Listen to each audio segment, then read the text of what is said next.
Hello, hello. Hello, everybody out there in TV land. Welcome, and thank you for joining us for the 2022 virtual Beach Band Book Bash. Yeah, I'm Zach Thompson. and I'm A.G. Billig, and some of us, as you can see, are lucky enough to be today on this beautiful day on a beach broadcasting in their beautiful shirt. Yes, behold my absolutely real and not at all virtual background. Well, hopefully later this summer, we'll all end up on a beautiful beach. But today we are here, and we have an amazing array of authors joining us. You'll hear them reading, you'll hear them having conversations with us. Don't forget to write comments, to ask questions in the chat, especially if you're watching on YouTube. We have a very engaged community there, so there will be a lot of conversation. And we also have a contest, and stay with us till the end to find out if you are the winner of the big prize. And we have a very dear and special guest with us today. Hi, Desiree. Hey, AG, how's it going? Wonderful. It's wonderful to be here again. Yes. And hi, Zach. How are you? I'm great. How are you?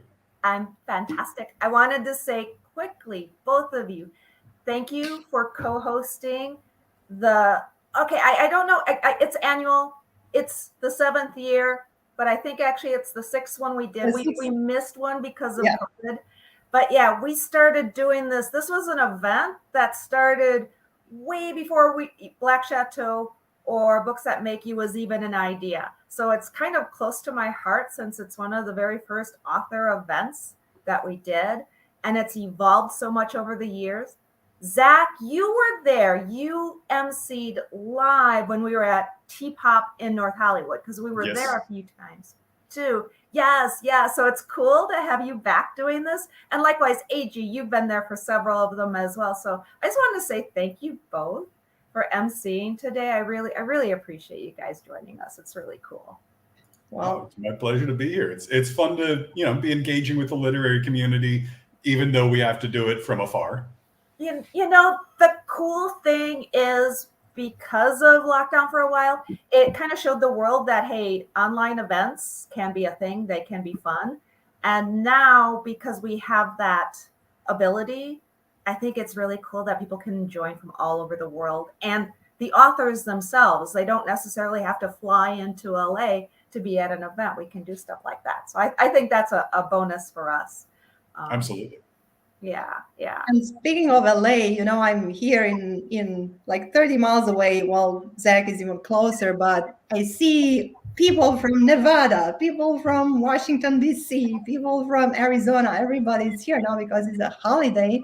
So for those who are visiting us right now, or for those who plan on visiting us from abroad, and since Zach is at the beach already, and we've been here for a while, let's give them a tip. What would be a beach that they should go to visit here in the LA surroundings? Which is your favorite beach? When people come to visit, I always take them to Venice Beach. I think it's just so iconic, and it is kitschy and touristy, but it's fun, and there's just always something going on. So I think Venice Beach is my go-to beach when people come to visit LA. Okay, yeah. Venice Beach. Zach? Venice is where I take people if they want the touristy experience, but Zuma is where I take people if they want to actually spend time with me and be able to hear what I'm saying. Correct. I have to check that out. I haven't been there. I would say Huntington is one of my favorite beaches, but then, if you go to Laguna, there is a very special place which actually has a tower that's really close to the cliffs, and it's called the Pirates Tower, and that's really spectacular, especially if you want to take pictures, especially if you write a book like Oubliette, with castles and dungeons and some battles and scary stuff in that would be a great place, I think. So yeah, I think that's the cool thing too, whether you're a reader or a writer. When you're on the beach and you can just relax, it's great to read that book or even write that book while you're spending some time on vacation or on the beach. So I think it goes both ways. Yeah. And I remember we had in our Facebook group the Beachbound Book Bash, which, in case you haven't joined so far, you should join it, because although this event won't happen again until next year, we'll have cool stuff happening in the group. But Nikki, our dear team member, Black Château team member, she made a very lovely graphic and she meme, and she asked people, what is your favorite place for reading, to read during the summer? So here's another question for you. There you The go. pool, the mountains, the beach, where? You know what? I gotta admit, there's something about being in that cabin in the woods that I'm really drawn to. You know, it sounds like such a cliche, right? The writer goes off and sits in the cabin in the woods, but yeah, I'm that kind of person. Zach? Wherever I can be comfortable, I'm gonna like reading.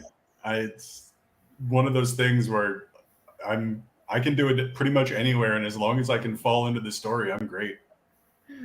I think if I could sit under one of those coconut trees in the shade and hear the pounding of the waves and read my favorite book, that would be awesome. And speaking of favorite books, as I mentioned earlier, we have a big prize for you, which includes Stuff great like books this. and stuff like this. We have the books that make you mug, because after all, this is a literary tea, or at least that's what it really was for a few years. So I've got my iced tea, which is great, something for warm tea, which is part of the prize pack, like you just mentioned. Plus, there's a whole array of books from many of the authors who are participating. So you could win that stack of books to bring with you to the beach, or if somewhere traveling, read on the airplane or the train or whatever. And Novelty Tins has donated a tea tin. Now this is Peter Pan. It looks like Peter Pan, right? The one that we're giving away, I believe, is Oliver Lemon Twist, but they have all sorts of these tea tins. Check this one out. This is one of my favorites from when I was a kid. Peter Rabbit, right? But it's PR Rabbit. And I know it looks like a book, but it's actually a tea tin. And inside you find the tea, and they include bookmarks and all sorts of goodies. And they have other sizes too. Here's one of my favorite: Pride and Peppermint. How cute is that? Sense and Sensibility. So you can check them out at noveltytins.com. And like I said, that's part of the prize pack. If you want to enter to win, just go to, well, number one, check the chats, because like you mentioned, we've got Nikki back there, and Bree and Jay and Kira, and Dave's back there too. So we have a team back there. They'll be posting links so that you can enter to win. Winner announced at the very end. Or just go to the website, booksthatmakeyou.com. You can click on the top where it says win, and I'll give you a hint. There's some other prize packages that we're giving away right now too on the win page. So enter to win some of that other stuff. But the big prize package for the Beachbound Book Bash is going to be given away at the very end of this event. So make sure you enter before the end of the event today. Wow. I wish I could enter, but I can't enter because I'm part of this event. So maybe next year. Okay, well, I think it's time to welcome our first guest. So thank you, Desiree. We'll see you a bit later with the name of the winner. And Zach, I'm going to let you enjoy the beach a little bit while I'll talk to the first guest. And we'll see you again in a few minutes. Okay, and now I hope you're ready to meet our first guest. She's very special. She's a best-selling author of cozy mysteries novels, wildly successful in the European market. She is Swiss, and her best-selling German-language Rocky Mountain Cozy series breaks onto the U.S. scene this summer. So I hope you are all ready to welcome and give a big round of applause wherever you are to Virginia Fox. Hi, Virginia. Hi, how are you? We are doing great. Thank you for joining us at such a late time in Switzerland. What's the time there right now? It's 11 p.m. Wow, thank you for staying up so late. But we are excited to have your books here in the U.S. available in English for the on the U.S. market for people. So let's talk about the first book in the series and tell us about it. What people can expect.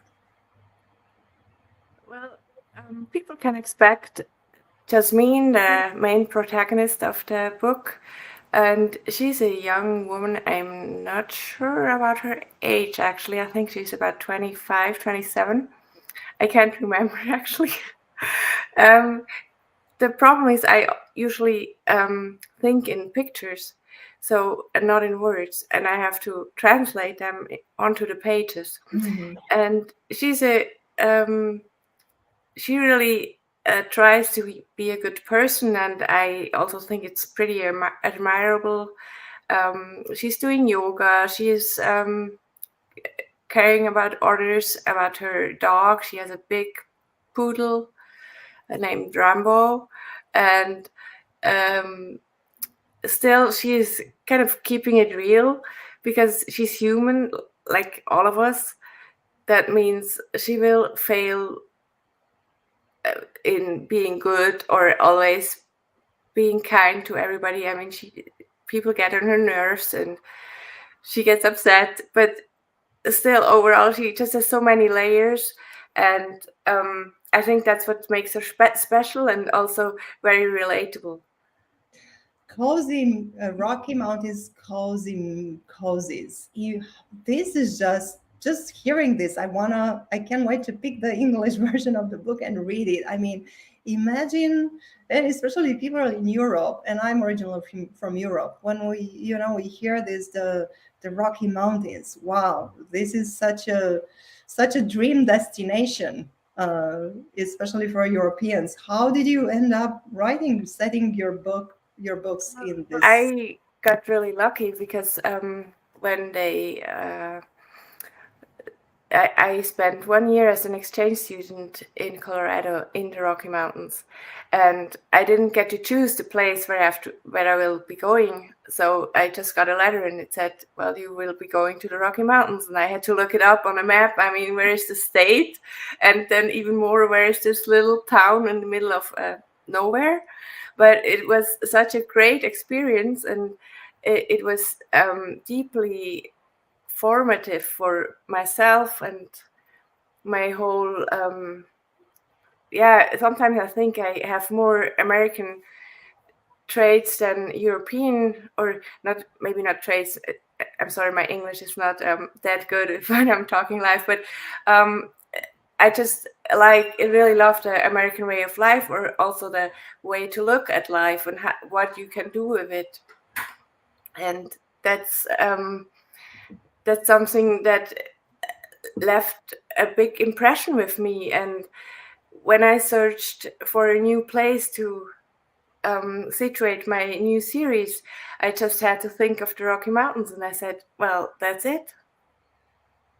That's it. And then the inspiration just poured to you. I know you have a very special writing process. First of all, you're pantsing, so you're not necessarily plotting everything in advance, but you begin your writing with characters that come first. So how does that happen? Well, I think for example, in the first book with Chaz, I just thought who would be a good fit for her, who would complete her, and not in the sense that she's not a whole person by herself. She's totally fine by herself, but I think we all wish for somebody that is can fit like a puzzle piece, and not be. I mean, a relationship or being in love is work someday, but it shouldn't be too much work, because you should just want to be there for each other, and also be safe in the knowledge that the other one will be there for you. And I think that's where I start. I look for what would a woman like Jess would want. And I mean, that's not to say that's the only thing. It's just this personality of this protagonist I'm having in my head. And then I have two people, and then I kind of let them run wild, actually. I start somewhere and then I follow them through the story. I think, as you mentioned connection. I think all people essentially want this real connection, men, women, this heart and heart, soul to soul connection. And I think this is a powerful message that you bring in your book. Your book is entertaining. Your book is like a page turner. It's got love, it's got mystery, but also it's got embedded into it this kind of deeper messages that will touch people's hearts. So I know that connection is one of them. Excuse me? I know that connection is one of them, this soul. Yes, that's true. That's also why you will meet not all the people, but the main characters of this little town where the stories are situated. You will always meet later on again. Each book is a standalone, actually, but through the kind of the red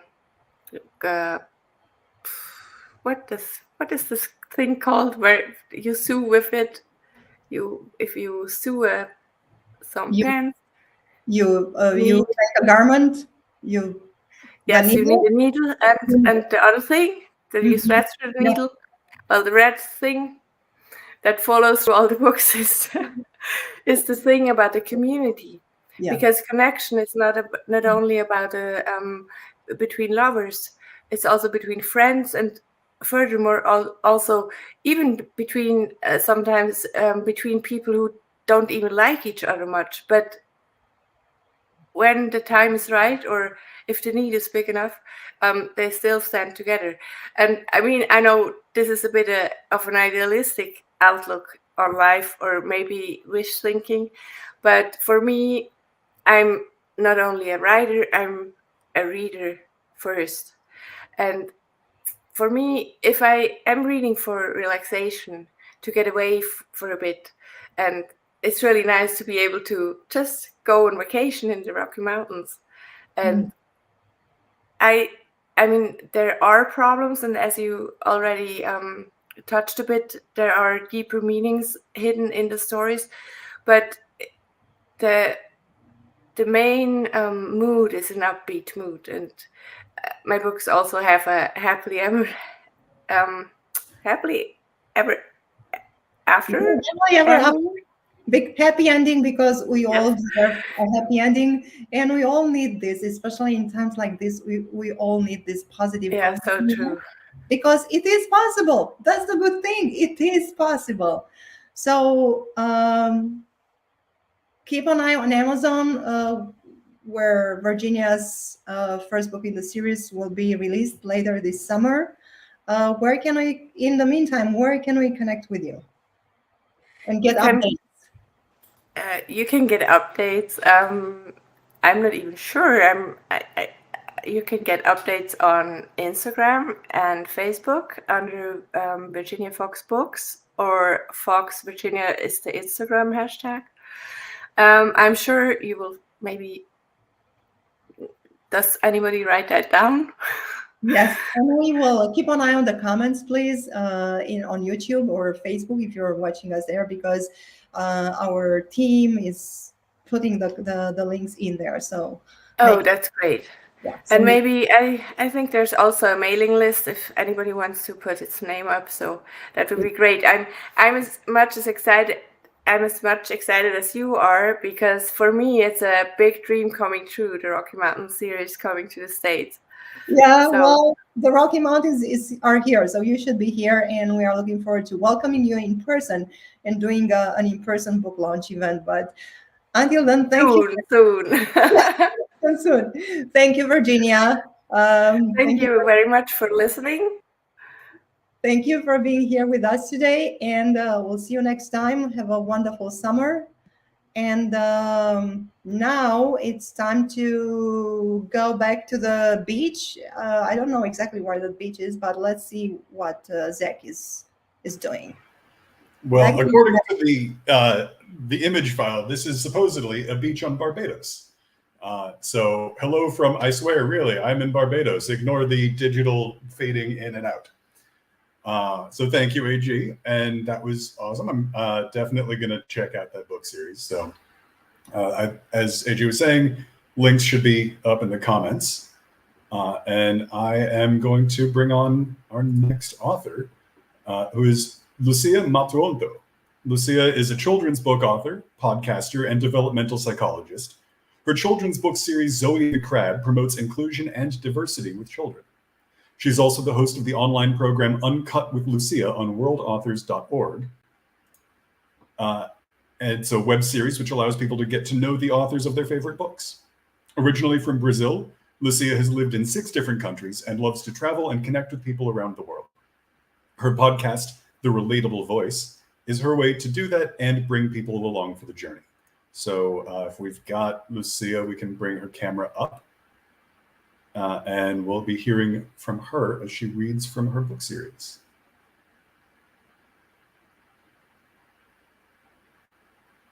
And if we are experiencing technical, excellent. Can you see me? Hi, Lucia. Yes, I can see you. Hi. And I can hear you. Welcome Hi, to Jay. Beachbound Book Bash. Thank you for having me. My pleasure. So I see that we're going to hear and see you do a reading from Zoe the Crab. Mhm. Are we going? Do you have the cover that you can show so we can see what the book looks Yes, like? this Excellent. is Zoe. Can you see her? It's a small Yes. crab. It's a little crab.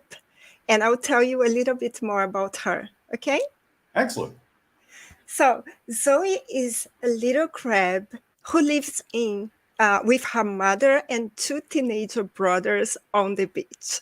So she's brave, curious, sensible, and sensitive. So she starts out as self-conscious, but develops into a confident little crab. So what I was inspired by my patients. As you know, I've been treating many little kids, and I was inspired by them to create Zoe, this character. So to give you more details about her, this little crab is so strong, resilient, just like my patients are. And I wanted to create a character that inspired me like my little ones and will hopefully inspire the readers too. So this is the idea of the crab. Well, I will let you take it away and we'll enjoy your reading. Thank you. Thank you. I'm going to start reading chapter 1. Okay, just 1 second. So chapter 1 is beach life. Just like us, today we are enjoying the beach. So Zoe, the book is written by her point of view. So she's writing on her diary. So, dear diary, I live on a beach that is always crowded. It's crowded with crabs, pelicans, seagulls, and full of humans. Humans playing with balls, fishing, eating, and running after us, crabs. So when I spot a human foot too close to me, I already know that danger is imminent. I start sliding one on one side and the other, raising my claws to scare everybody around me. And I rush towards my house at the speed of light, well, so to speak. And all this moving sideways. At the beginning, I thought these humans wanted to be my friends. Zoe, do you truly believe that human feet want to make friends? My 2 brothers guffawed. So, of course, I mean the humans. Diary, not their feet. My brothers are silly teenagers. I always run away from them. Humans love crab cakes. Mom, my mom warned me. You know, diary, my life is a continuous adventure from the time I leave home in the morning until sunset. Today was different.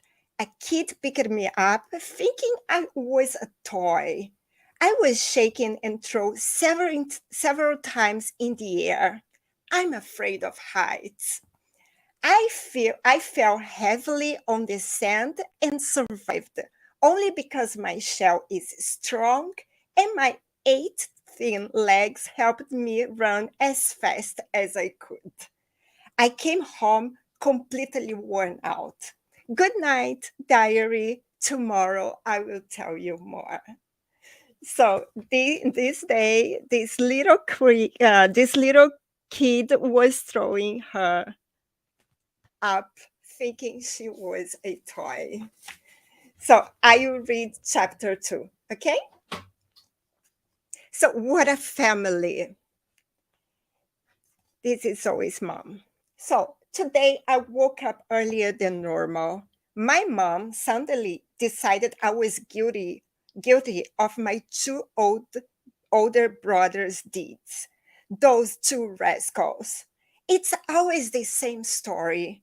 I have been in this world for only 10 months and I'm continuously getting punished for things I didn't do.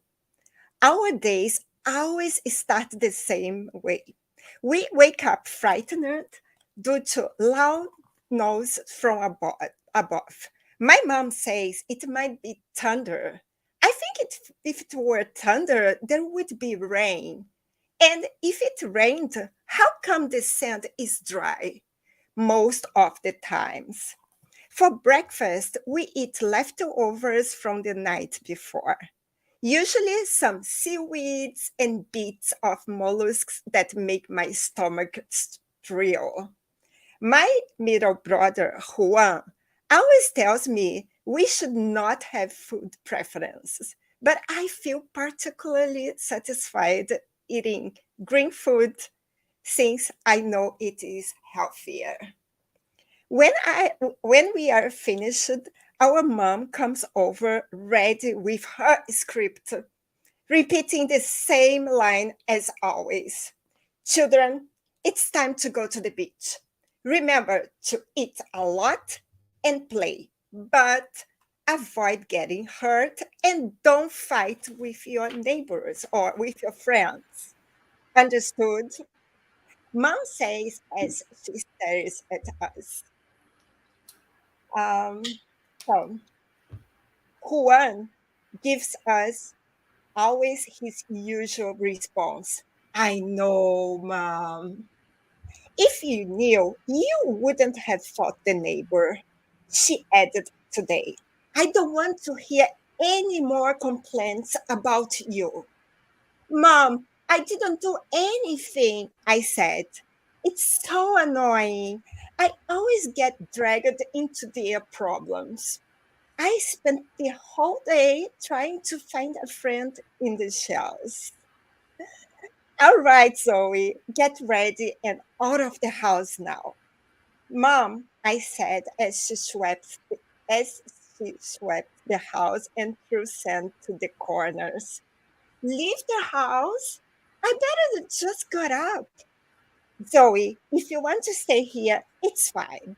But you will have to help me with the dishes, Mom said with the plates in her claws. No way. I hate doing dishes. So Excellent. Thank you. it's And okay. so, yeah, so I know I mentioned some links earlier on, but for everyone who's following along with you, where can they find you? Where are your books available? How can they get in touch with you? Yes. So my books are available on Amazon, and my readers can find me on Facebook, Lucia Matuonto, my website, luciamatuonto.com.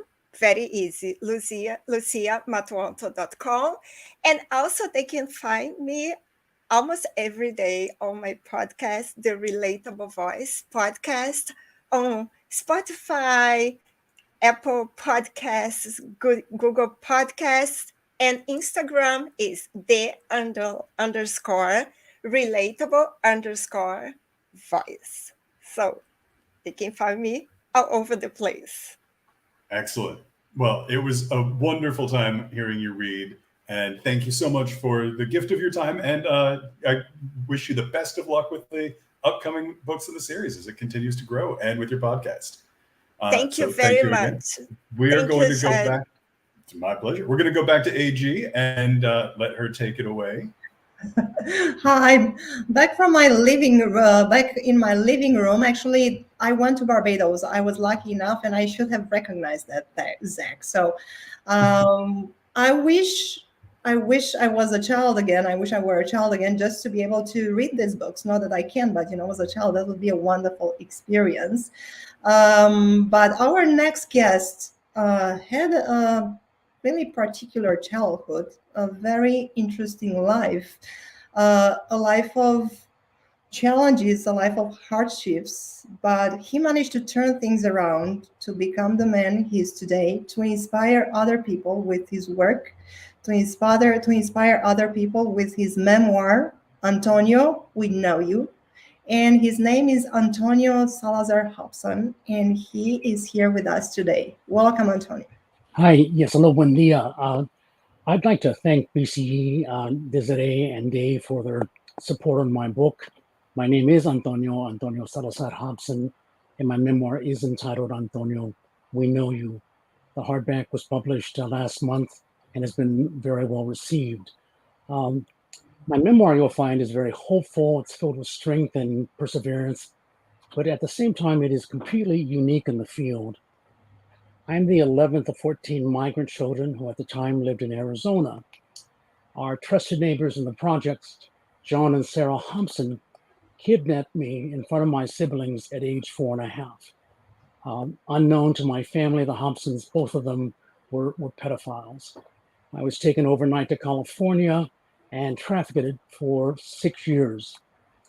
Although this theme dominated the early part of my book, I survived through sheer stamina and will to someday return to my mother Petra and to my siblings.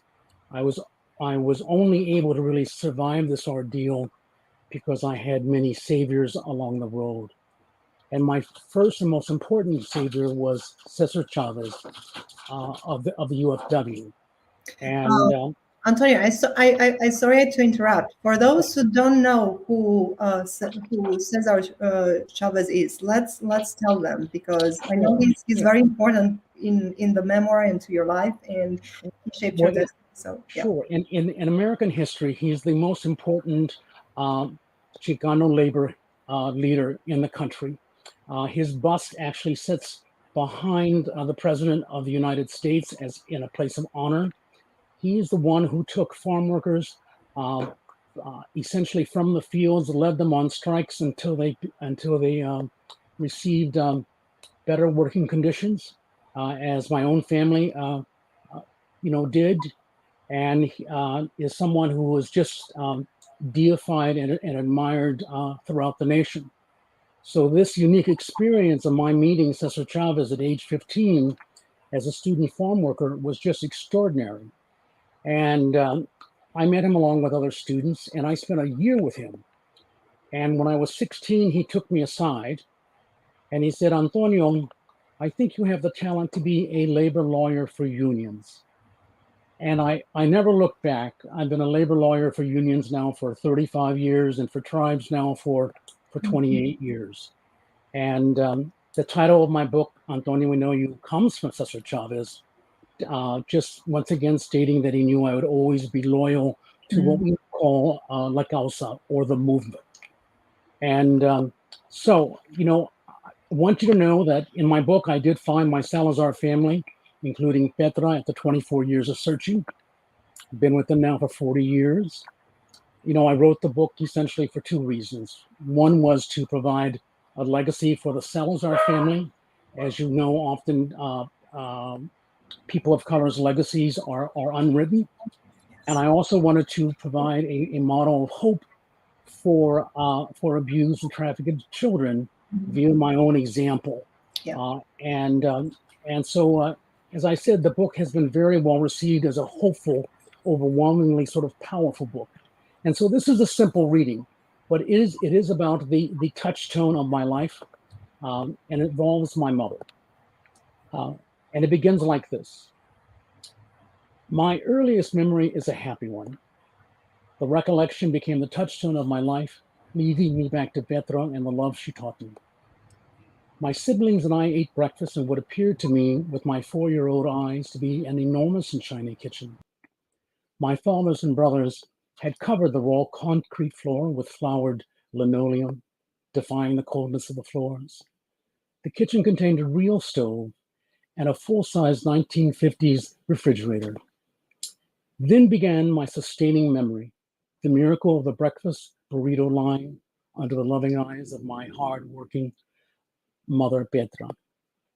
Petra normally dressed at home in house dresses, but for field work, she dressed like all the other farm worker women, wearing khaki pants, long sleeve shirts, and a large brimmed straw hat upon her head.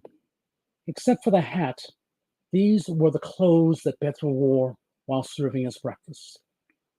To me, my mother Petra was at her most beautiful in these early morning hours. Petra was small, maybe 5'2" tall, with a womanly body that by then had given birth to 12 children, with 2 more to come. Petra had been married since she was 13 years old, chosen by my father Jesus to raise his 6-year-old son Roman. She had a broad face with high cheekbones, dark brown warm eyes, a ready smile, and an effortless embrace that reached my heart when she hugged me. Of course, she was the mother to us all, but to me, as the family's mute child, she was tireless in her affection, and her embraces and kisses were like desperately needed oxygen for my soul to breathe. Kindness came naturally to Petra, and it would be these 4 short years that I spent with her when she taught me to love. And although I have thousands of images of my childhood with the Salazars, it is this pre-dawn scene in the kitchen, the image I could return to as a touchstone. That is the reason I was never broken. So I hope that that people enjoy that piece. There are many more aspects in my book. It is multi-layered, but it's overwhelmingly written to show you can persevere, you can survive, you can move forward, and you can still guard your heart if you're an abused child, and hope for love as an adult. And so it certainly took a great deal to write it, but I felt I was the right person in my family to do so, and I'm glad it's done, and I'm glad for BCE's help along the way. I totally loved this past fragment from the book you read, and your book is on my night bedstand actually. So I really want to read it, and so that Petra is also my mother's name. Oh, wonderful! What a coincidence, yeah.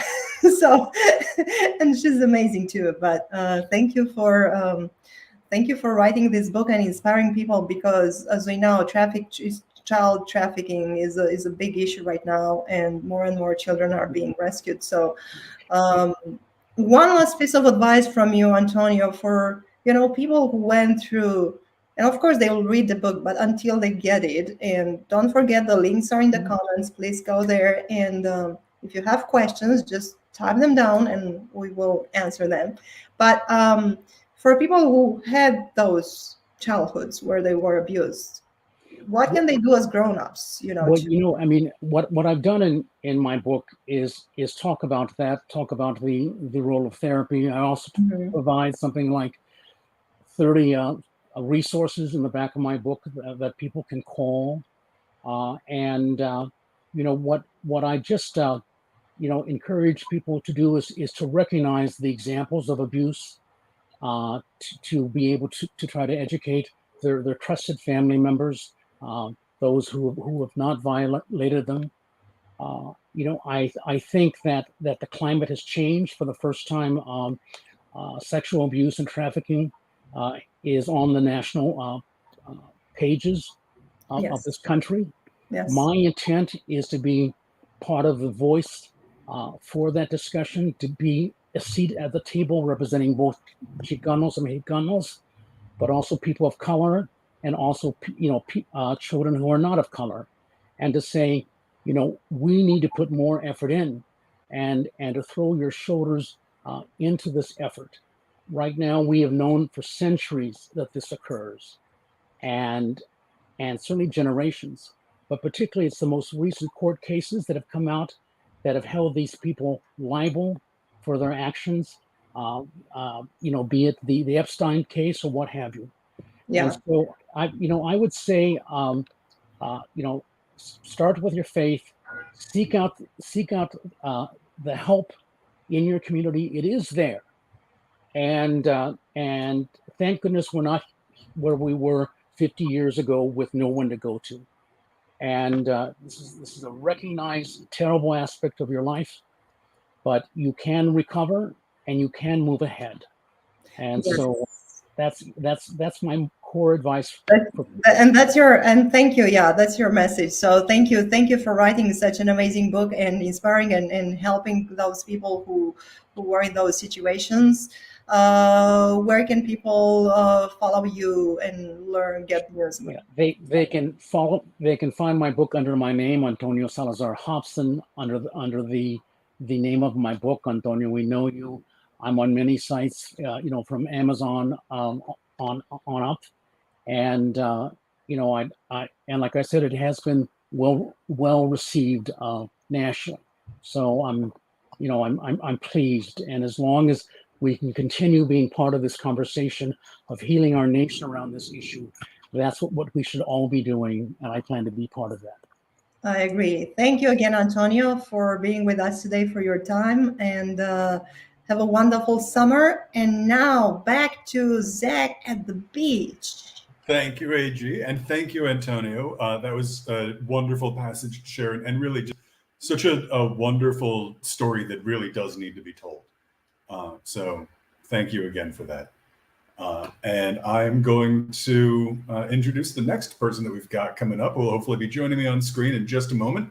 So Stephen Joseph is an award-winning author, attorney, and speaker. His most recent children's book, Snoodles, Cadoodles, Poodles, and Lots of Noodles, won a BookFest award. When he's not writing, he's running marathons. He's also a humorist who has spent 28 years as a partner with therapists and is smart enough to know when he hasn't figured everything out, except for crankiness. So Stephen, thank you. I love that little button on the bio. These days, I think there's plenty of people who would identify with feeling like you're an expert in crankiness. Well, thank you for having me. Yes, it's very important to be to examine this particular kind of thing that everybody has. I call the Common Crankosaurus. So we have the common cold where you might have one or two, like in a year. A common Crankosaurus, you could get like 3 a.m. Your kids make you late for work. You miss your bus. Then your boss starts yelling at you. Yeah, and it goes all downhill from there. So I wrote this one book, A Grown-Up Guide for Effective Crankiness, the Crankosaurus Method. And now I'm putting together my follow-up book to that, which is called Cranky Superpowers, Life Lessons Learned from the Common Crankosaurus Chronicles. Awesome. And so are these two books direct related, or are they this standalone? book is they could be a standalone, but this is the follow-up because there's so many different kinds of Crankosaurus that we experience. And today I'm reading what will be in my next book, what I call Spinning Your Wheel Crankosaurus, which is, you're doing all this work and you feel like you're not getting anywhere. I'm just spinning my wheel, or you're spinning my wheel. So, and I retell the story of the Wizard of Oz. So that's what I'm here to read to you today. Excellent. Well, I will step back and let you read that story. So thank you. Okay. Spinning your wheel Crankosaurus is an important Crankosaurus to examine because this particular feeling can be one of hopelessness. However, if we look at this crankiness closely, sometimes we can actually see that there's much more hope than there is hopelessness when we are afflicted with this particular form of Crankosaurus. This lesson can be seen in the classic movie The Wizard of Oz, or at least the way I retell the story of The Wizard of Oz. Because we all know the original story, my version starts a bit after Dorothy and the gang's first trip to see the wizard. The Scarecrow wanted a brain, the Tin Man wanted a heart, and the Cowardly Lion just wanted courage. Of course, Dorothy wanted to go home to Kansas. The wizard did not give him a single thing that he asked for, but oddly enough, just sent them all out to the Wicked Witch's castle to bring back the broom of the Wicked Witch of the West. Why did the wizard need a broom? I do not know. He probably could have just sent one of his assistants to go to the hardware store to get a brand new broom. The wizard also requested a bucket of the Wicked Witch's world-famous wicked wings. This, of course, was not an easy lift, since we know that Dorothy had previously killed the Wicked Witch's sister in what was called a freakish accident. Even if Dorothy was innocent, the Wicked Witch was still awfully wicked. Surely the Wicked Witch would want some payback revenge for her equally wicked sister. Of course, as expected, Dorothy gets abducted by the Wicked Witch. The Wicked Witch gleefully cackled, taunts the poor Dorothy sitting in the castle dungeon. "You are going to die!" Fortunately, the Scarecrow, the Tin Man, and the Cowardly Lion, by showing smarts, a lot of heart, and tremendous bravery, successfully snuck into the heavily guarded castle and freed Dorothy from a certain death. Unbelievably, they melted the Wicked Witch with a bucket of water. The Wicked Witch quickly disintegrated, was no more. The guards were overjoyed and gave Dorothy the Wicked Witch's broom. One guard then ran into the kitchen and whipped up a fresh batch of Wicked Witch's wicked wings. Another grateful guard presented them with a box of those delicious Munchkin Land muffins. One little secret here to tell you, they happen to be made with real munchkins. The Wicked Witch was not called the Wicked Witch for nothing. Everybody in the castle were now so happy and overjoyed by the death of the Wicked Witch, they all burst into song. We all know that they were overjoyed and happy simply by hearing the first two words of the song, ding dong. I can tell you that whenever I have had a moment in my life, I was so overjoyed, the first two words that pop into my head is ding dong. Perhaps you have had the exact same experience. After finishing the ding dong song, Dorothy and her friend eagerly go quickly back to see the great Wizard of Oz. With the broom, the bucket of the Wicked Witch's wicked wings, and the Munchkin Land muffins, surely now the Scarecrow was going to get a brain, the Tin Man was going to get a heart, the Cowardly Lion was going to receive courage, and most importantly, Dorothy was going back to her home to Kansas to be with Auntie Em. After knocking on the palace door, the guard lets everyone in. The guard instructed them to wait in the room while he brought to the wizard a broom, the bucket of the Wicked Witch's wicked wings, and a box of Munchkin Land muffins. After a few hours passed, they were led into the grand hall where the wizard was sitting. The wizard began to speak. "These wicked wings are the best. I want you to all go back to the castle and get me the recipe. Just think, if I get a hold of the recipe of these wicked wings, I can open up Wicked Witch's wicked wing shops all through Emerald City. I won't have to do this dumb wizard gig anymore. I'll tell you what, you get me the recipe and you will all get 10% cut in the profits. What do you say?" The Scarecrow folded his arms. "I say no way. We had a deal. We brought you what you asked for, and I want a brain." Tin Man shouted. "I want a heart." The Cowardly Lion struck his head in. "I want some courage." And Dorothy, holding her dog Toto, said, "And I just want to go home." The Scarecrow then walked up to the wizard and started to speak. "I know exactly the kind of brain I want too. Last week I saw this movie, I think it's called Young Frankenstein. They put in this big man's head a moron brain. That's what I want, a moron brain." Tin Man turned to Scarecrow. "I saw the movie too. I think that it was really a moron brain that they end up putting in the monster's head. You definitely do not want that." "Thank you, Tin Man," Scarecrow replied. "Okay, wizard, give me one of your less on brains." The wizard then shook his head. Unfortunately, I do not have any brains handy right now. There's a 10-year waiting list even for a moron brain. However, I do have something for you. Where I come from, there are people no less brainless than you are. However, they get their parents pay sums of money to go to a place called university. There, for 4 years, they barely learn a thing, but they get to party, drink lots of alcohol, and take all sorts of drugs. When they finally get out, they get this piece of paper called a diploma. So now it gives me the distinct honor and pleasure to present to you, Scarecrow, with a diploma from Emerald City Technical College. Scarecrow looked at his diploma. It says Bachelor of Science, Straw Maintenance. Hey, this is not our deal. You're spinning my wheel. The Tin Man then turned and said, what about me? I want a heart. Surely there can't be a waiting period for a heart transplant. Let me think, said the wizard. But can I offer you some wicked wings while I figure out what to do? No, thank you, said the Tin Man. To be honest with you, wizard, the wicked wings give me a bit of heartburn. The wizard then waved his hand. No problem. Now I know what I could do. Check out this old-fashioned alarm clock, shaped and colored like a heart, no less. Stick it in that tin can body of yours, and it will sound like the real thing. Are you kidding me? Said the Tin Man in disbelief. Look at my wrist. I'm wearing an Apple Watch. I didn't risk my life to get a stupid, cheap, plastic $2 alarm clock. This is not our deal. You are spinning my wheel. Cowardly Lion then turned to the wizard. What about me? I need to get courage, and I know exactly what I need to get it. My 3 older brothers always tell me the same thing. They say that I need to grow a pair. The wizard looks puzzled. A pair of what? You want me to grow you a pear tree? The Cowardly Lion replied, no, not a pear tree. I do not exactly know what they are, but my brothers tell me they're called cojones. The wizard again waved his hand dismissively. I've never heard of them, but this is what I can do. For your bravery and skill in taking care of the Wicked Witch, I proudly present you with the Medal of Courage. The Cowardly Lion looked at his medal. I could see the word courage on the front, but I can't make out what it says in the back. The Scarecrow took the medal and read out loud. It says, there are no losers in life. Everyone is a winner. You are the last winner. You were the last winner? I don't think that's much of a compliment. The Cowardly Lion was angry. I do not like this. This is not our deal. You're spinning my wheel. Dorothy looked down.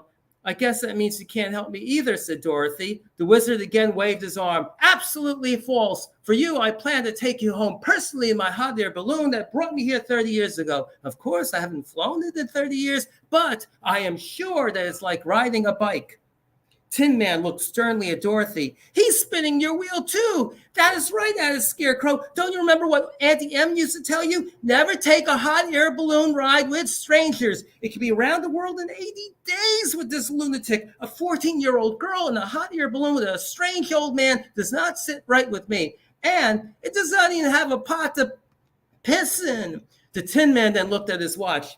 Perhaps I could use my Apple Watch to order you an Uber to get back home. Of course, that is, if I can ever get internet here. Then, suddenly out of nowhere, the Cowardly Lion leaped towards the wizard. With one big bite, he swallowed the wizard whole. The wizard was no more. The Scarecrow then turned to Lion. That was amazing. And look at Lion. Lion, you just grew a pair. Everyone then joyfully yelled, cojones! The lion then beamed proudly. Ain't it the truth? Ain't it the truth?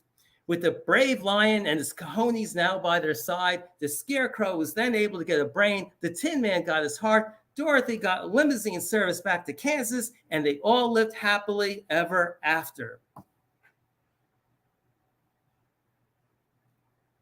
Thank you so much for that. So real quick before we've got to get moving to the next person, where's your book available? How can people get in touch with you? StephenJosephAuthor.com is my website. It has a blog with all my Crankosaurus stuff in it.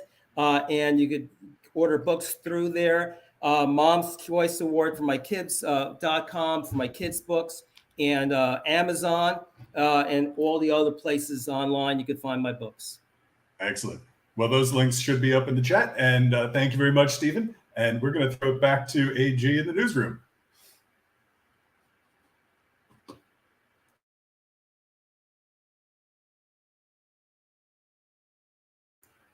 Okay. in the newsroom, live events, things happen. Microphones are muted when they are supposed to be. Okay, that's fine. Now you can hear me. Thank you, Zach. We'll see you again in a bit. Enjoy the beach. In the meantime, let us know what you read, because it's not time to introduce to you another wonderful lady. We have another wonderful guest. She's the author of the Veritas Codex, a paranormal thriller series. And the most recent book in the series is called The Monk's Grimoire, was released on March 1st, 2022. And her name is Betsey Kulakowski. Hi, Betsey. Thank you for being with us today. Thank you for having me.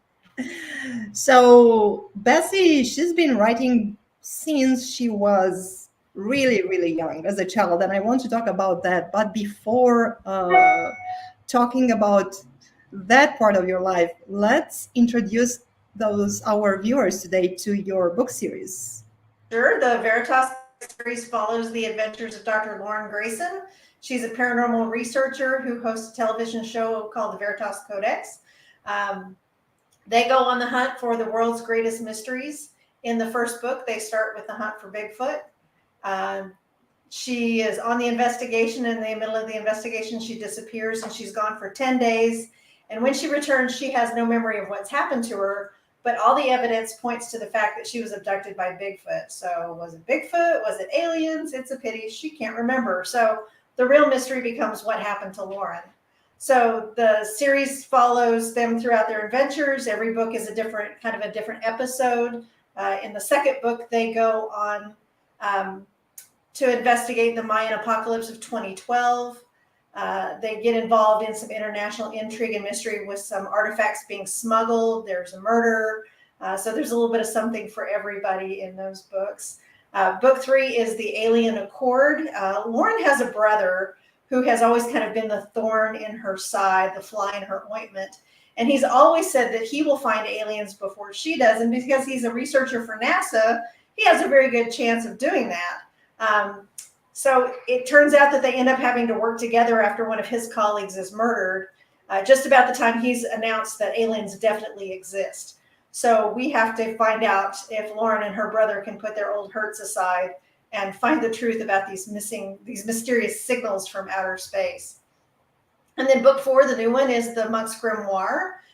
They are on sabbatical in Egypt when a mysterious professor from the University of Prague shows up, and he is looking for missing pages of the Devil's Codex, and a page has been turned in that has her name inscribed upon it. So he needs her help to find out where the rest of the pages are, because if they don't find them before the devil does, there will be hell to pay. So wait, let me wrap my head around it. So you've been to Egypt, you had an alien encounter. What happened that you came up with all these amazing things? I have always been fascinated with the paranormal. My interest began as a very young child. We lived in the Pacific Northwest when I was very little. And the first monster I ever remember hearing about was Bigfoot. So of course, that's where I had to start. And I love to read anything that has to do with the paranormal, aliens, the Loch Ness Monster, Bigfoot, Chupacabra. I've just always been fascinated with it. I grew up watching programs like In Search of, anything like that, Discovery Channel, Travel Channel, all those shows. I've always enjoyed that. So it was just one of those. I was watching one of these programs one night and thought, you know what? They never find anything. Wouldn't it be really interesting if they did find something, but it turns out that it was a truth they could never tell? Well, apparently now they are finding stuff because it's in the mainstream media, right? That we are getting signals from the aliens, UFOs. So very much so. I try to pull as much from real science and real life as I can, and then I like to take it and weave it and kind of blur the lines between what's fact and what's fiction. So you mentioned Egypt. So because I know many of the readers, and I think we all were readers, voracious readers, before we became writers. So as a writer, you don't necessarily have to travel to a country or to a place to do your research, because Egypt in your book, is it like the real Egypt, or because it's paranormal, it allows you to, recreate Egypt as you like? Yeah, it's very much a real Egypt in my mind. I try to do as much background research on where things are, how things are situated. I don't always get to travel to some of the locations before I write about it. I got really lucky with the Jaguar Queen. I got a chance to go to Chichen Itza, which is where the book is partially set, just about the time I was getting ready to start publishing. So I actually had the opportunity to go back in and actually walk the path that my characters were going to walk. I'd already written the book, but I was able to go back in and make some really great edits to make it more realistic and really bring the characters out and then to bring the readers in. Betsey, I have to tell you that she's one of those authors who not only she's a great author, but her journey, her author journey is very inspiring. I know you kind of fell in love with storytelling when you were really young, and your grandfather played a big role in that. I did. My grandfather, he was a storyteller to the core. He grew up as a crop share son.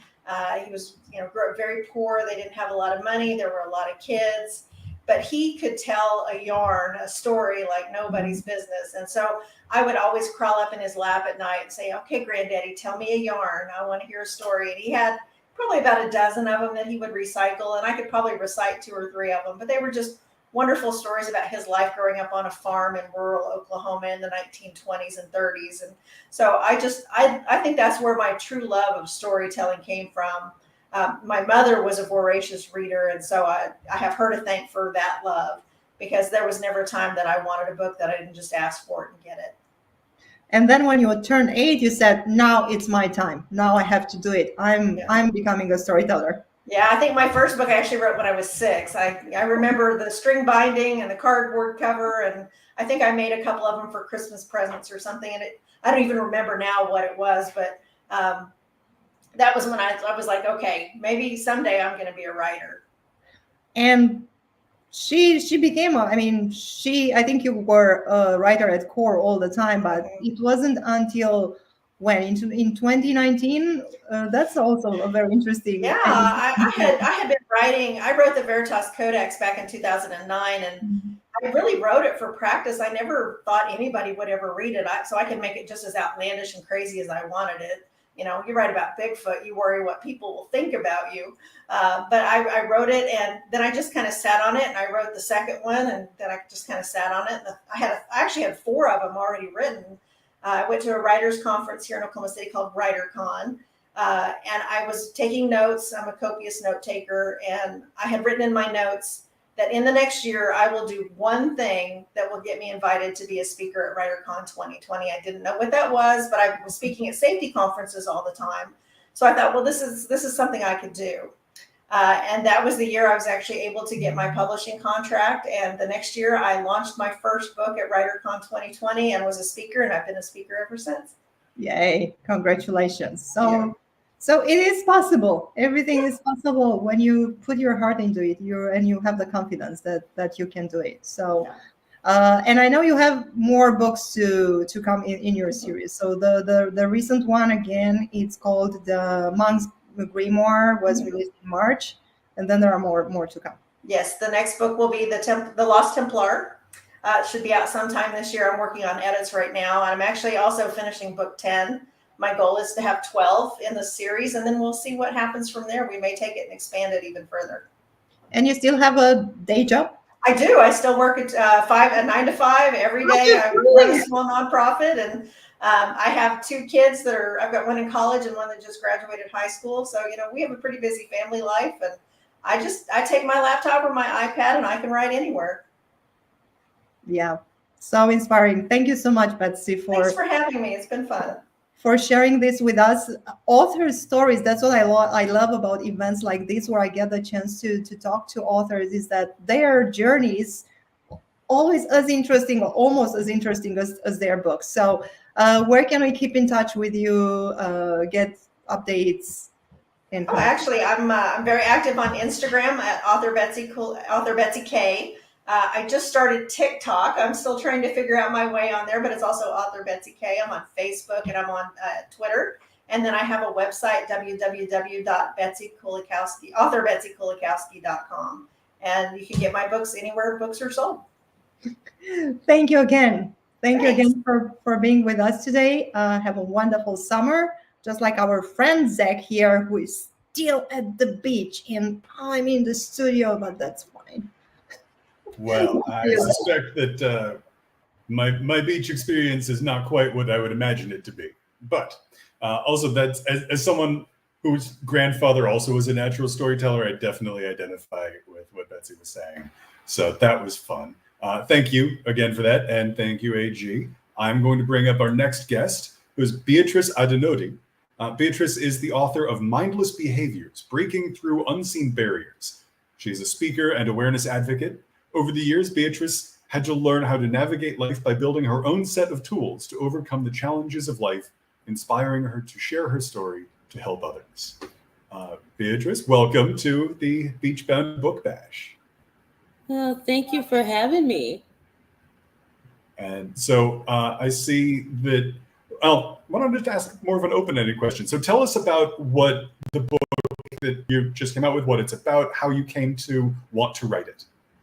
Okay, so Mindless Behaviors is through storytelling, I unravel different behaviors that keeps us stuck in our lives.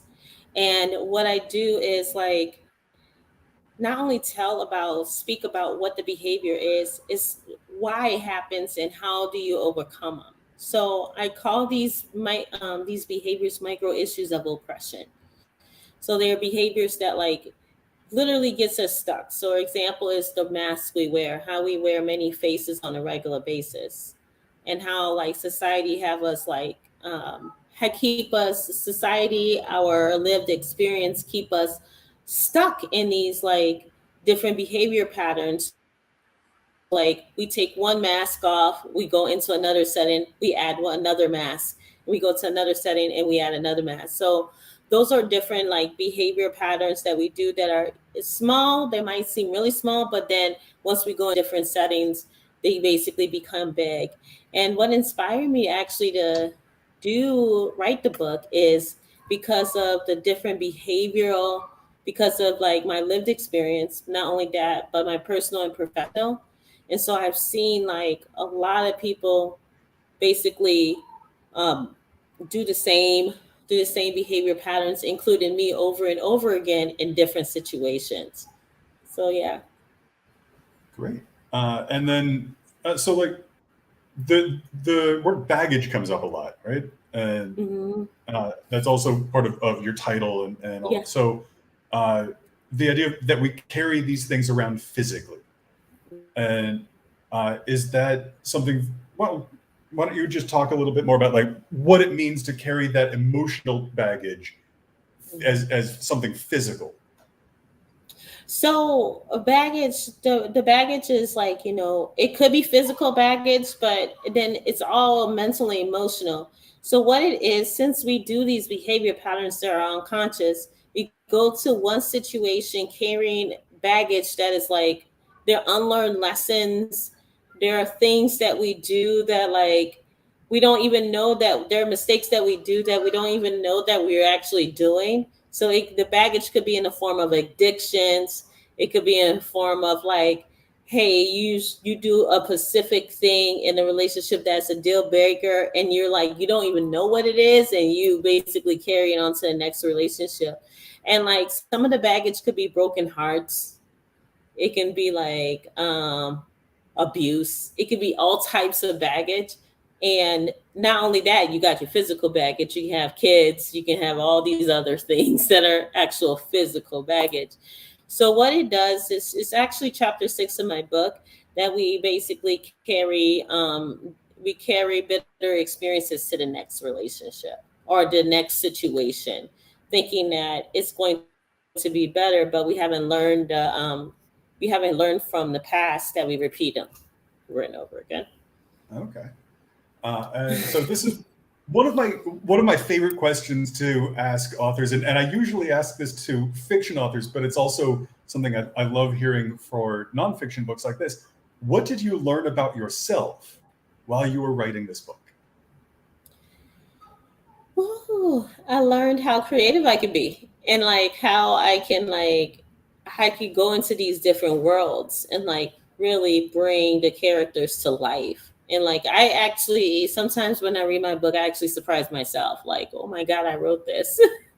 So, yeah. All right. So what's an example of something that surprised you with either that you chose to include it at all or the story that came out as you were writing? The story that came out was most of it. So this book is a hybrid between like fiction and nonfiction. So some of the stories in there actually really happened with a little hot sauce, and then there's some stories that are like really fiction. And I did that because I didn't want people to know, like, well, is she talking about me or is she talking about someone else? So, but what surprised me is how like vivid and clear some of the nonfiction stories were, and that I was able to write in a way that people can really understand and like take it in. And I'm not going to tell you exactly what really happened, but chapter 3 was a really good one of the genesis on the reason why I wrote the book. Okay. Well, we certainly don't want to spoil any surprises from the book. Yes. Do you have a physical copy at hand? Can we see the cover of it? Oh my God. I don't have. Oh God, I am so bad. I don't have one right on front of me right now. All right. Don't worry about that. Yeah. The link should be in the chat and people can look at the cover art. So, all right. Then, so is this a book that you want people to be able to just sit down and read start to finish? Is it something you want, like, would this be a book where you can kind of look up the chapters and go, oh, this is something that speaks to me right now. I'm going to put a little Post-it flag in there and come back to it at the end of the day. How would you want your readers to engage with this? I feel like the book is is a book that you can take in. So like you can read it once. The first time you read it, you're like, oh, okay, this is relatable. The second time you're really taking it in. So it could work different ways. So you can read it through a duration of time or read it in all one setting.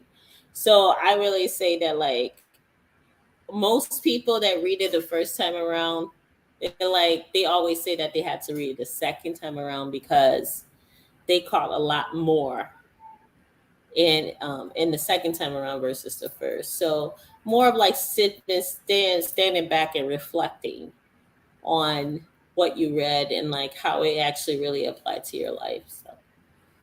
All right.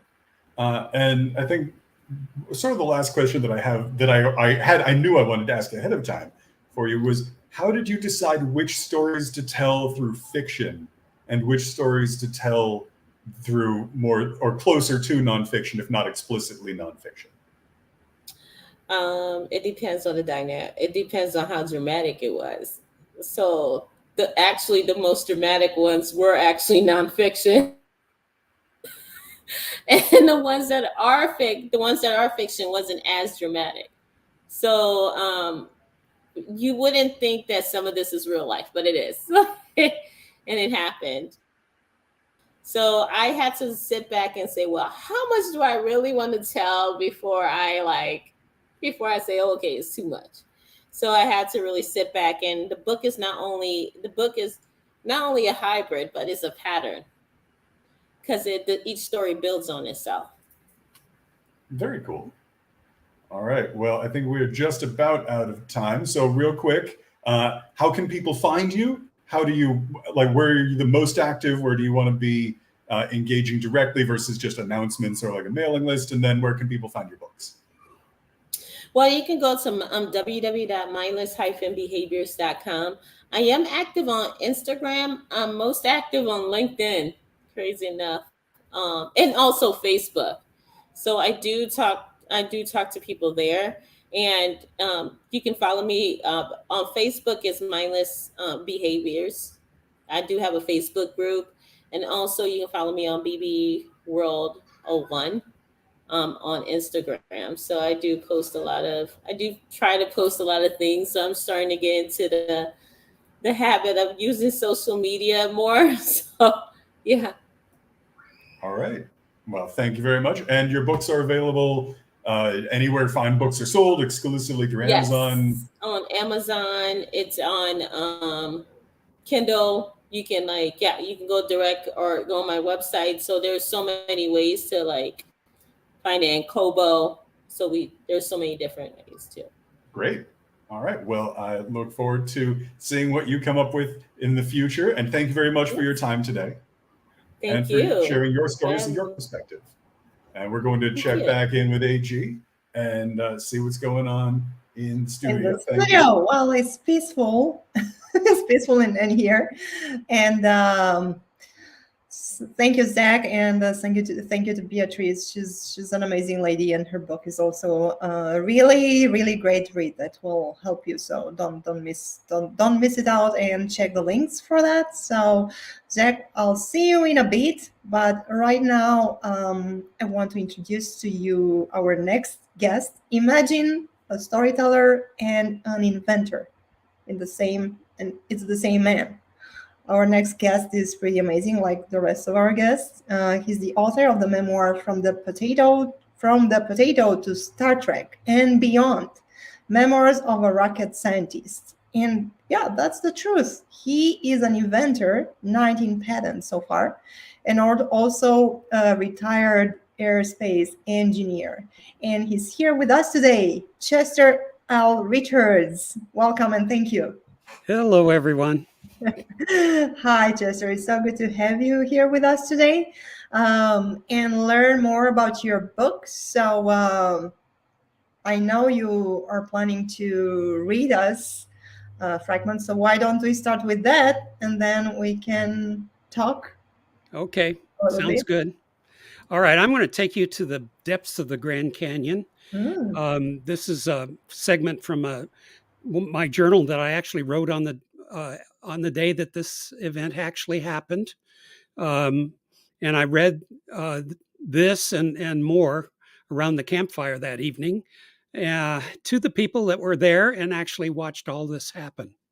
So here we go. Ken was rowing.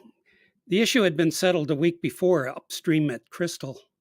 Now it was his time. He stood on the high rock perch years of tradition had confirmed as the boatman's lookout. His eyes peered nervously from the black bush that was his head down towards the boiling, raging turmoil below the cliff. At the time of the confrontation had come at last. This was Lava Falls in the Grand Canyon, the emperor of rapids. This was the Colorado, the giant of whitewater. This was the place where the sport was born. Here the rapids are titanic snarls. These rapids are engines of great power which can casually flip a multi-ton boat with the slightest flick of the edge of a wave.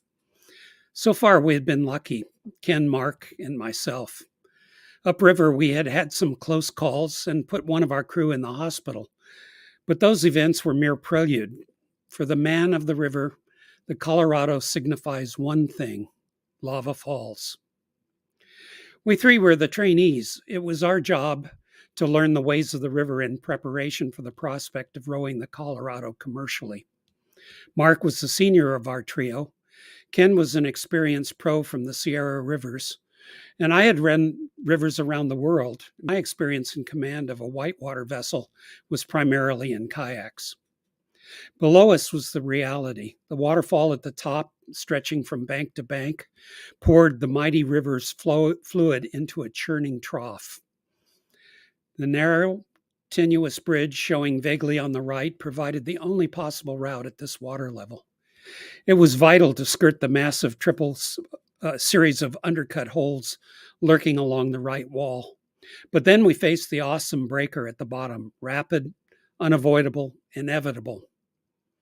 The entry was extremely technical, quite invisible during the approach.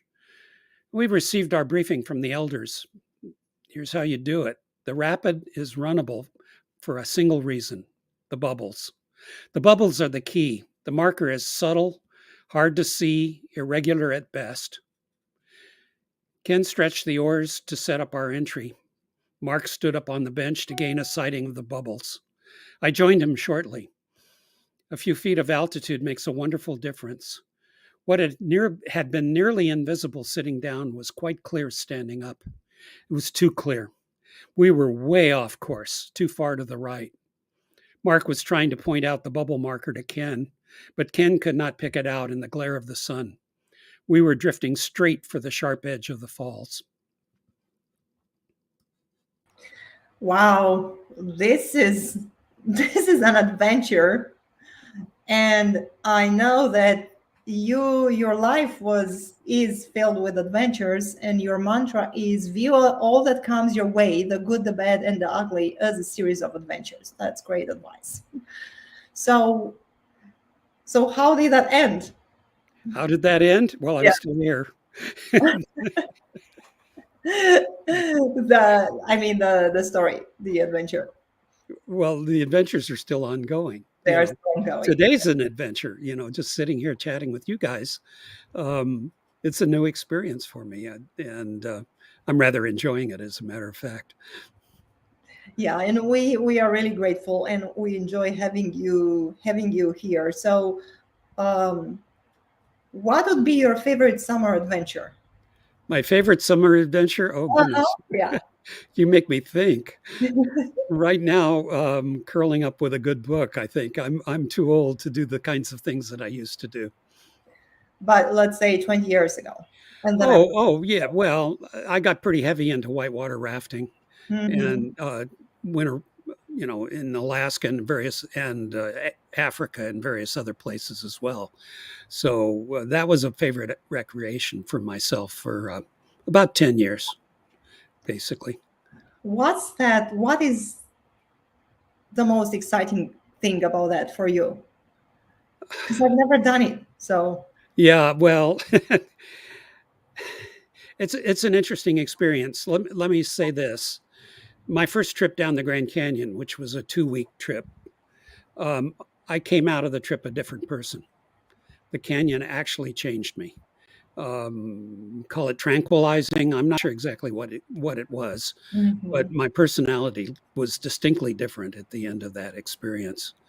Partly as having, just survived the experience. But I think in terms of whitewater, when I learned to row the boats or take a kayak down a heavy rapid, that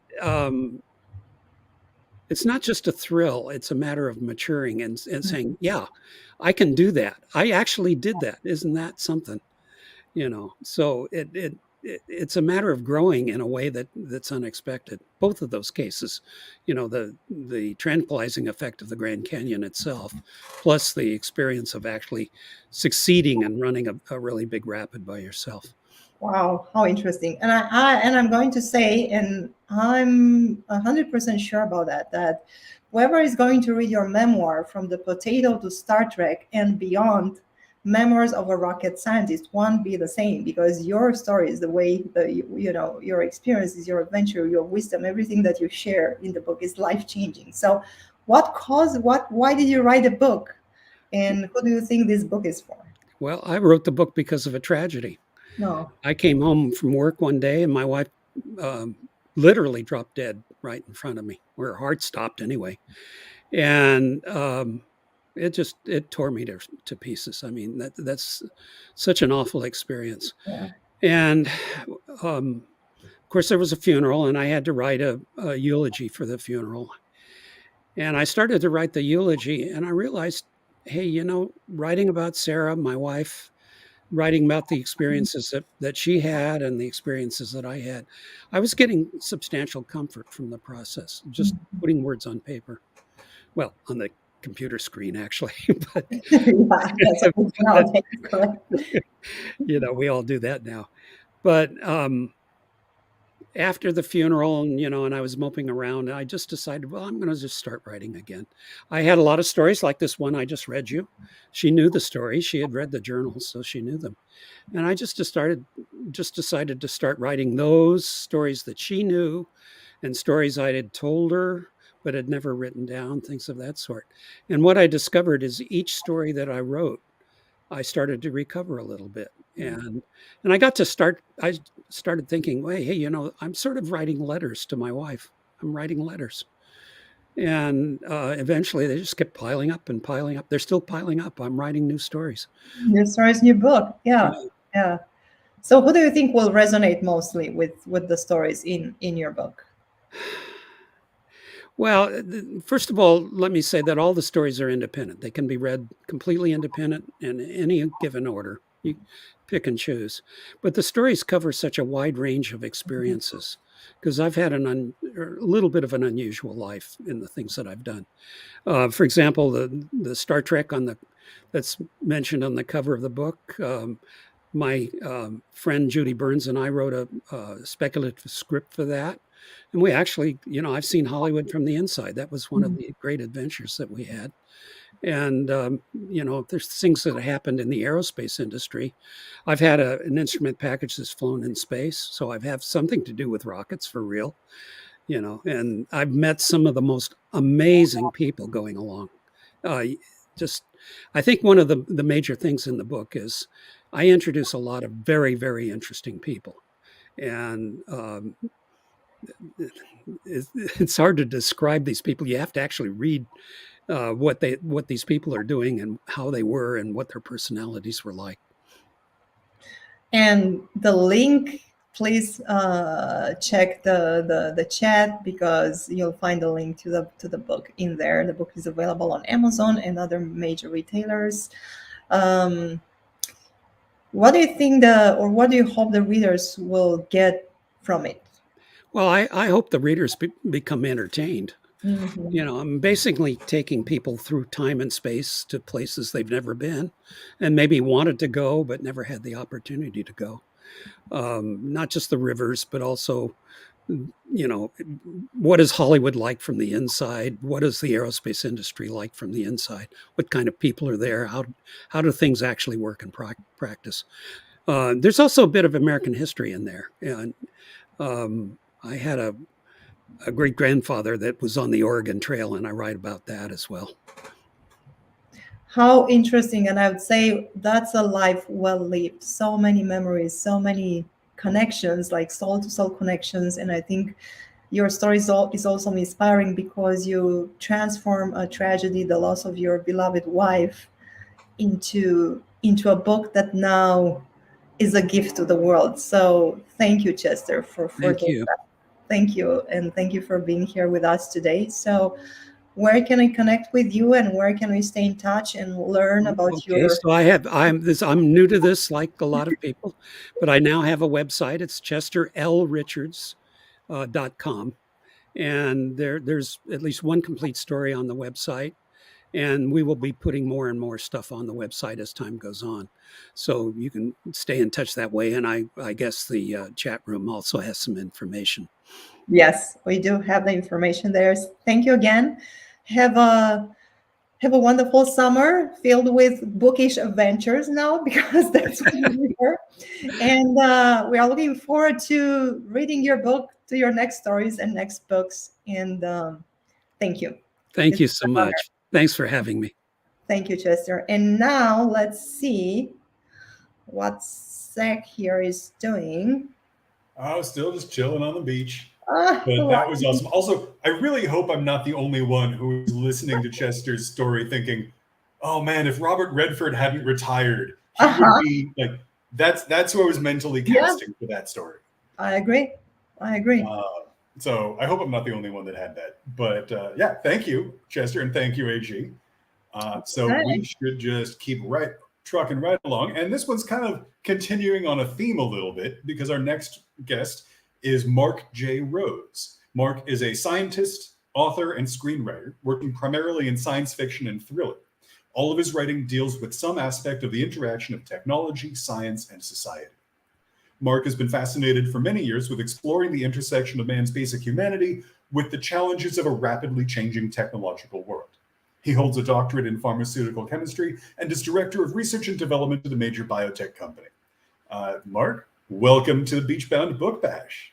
Thanks, Zach. It's great to be here. I'm loving the content so far, so I'm glad to be part of the event.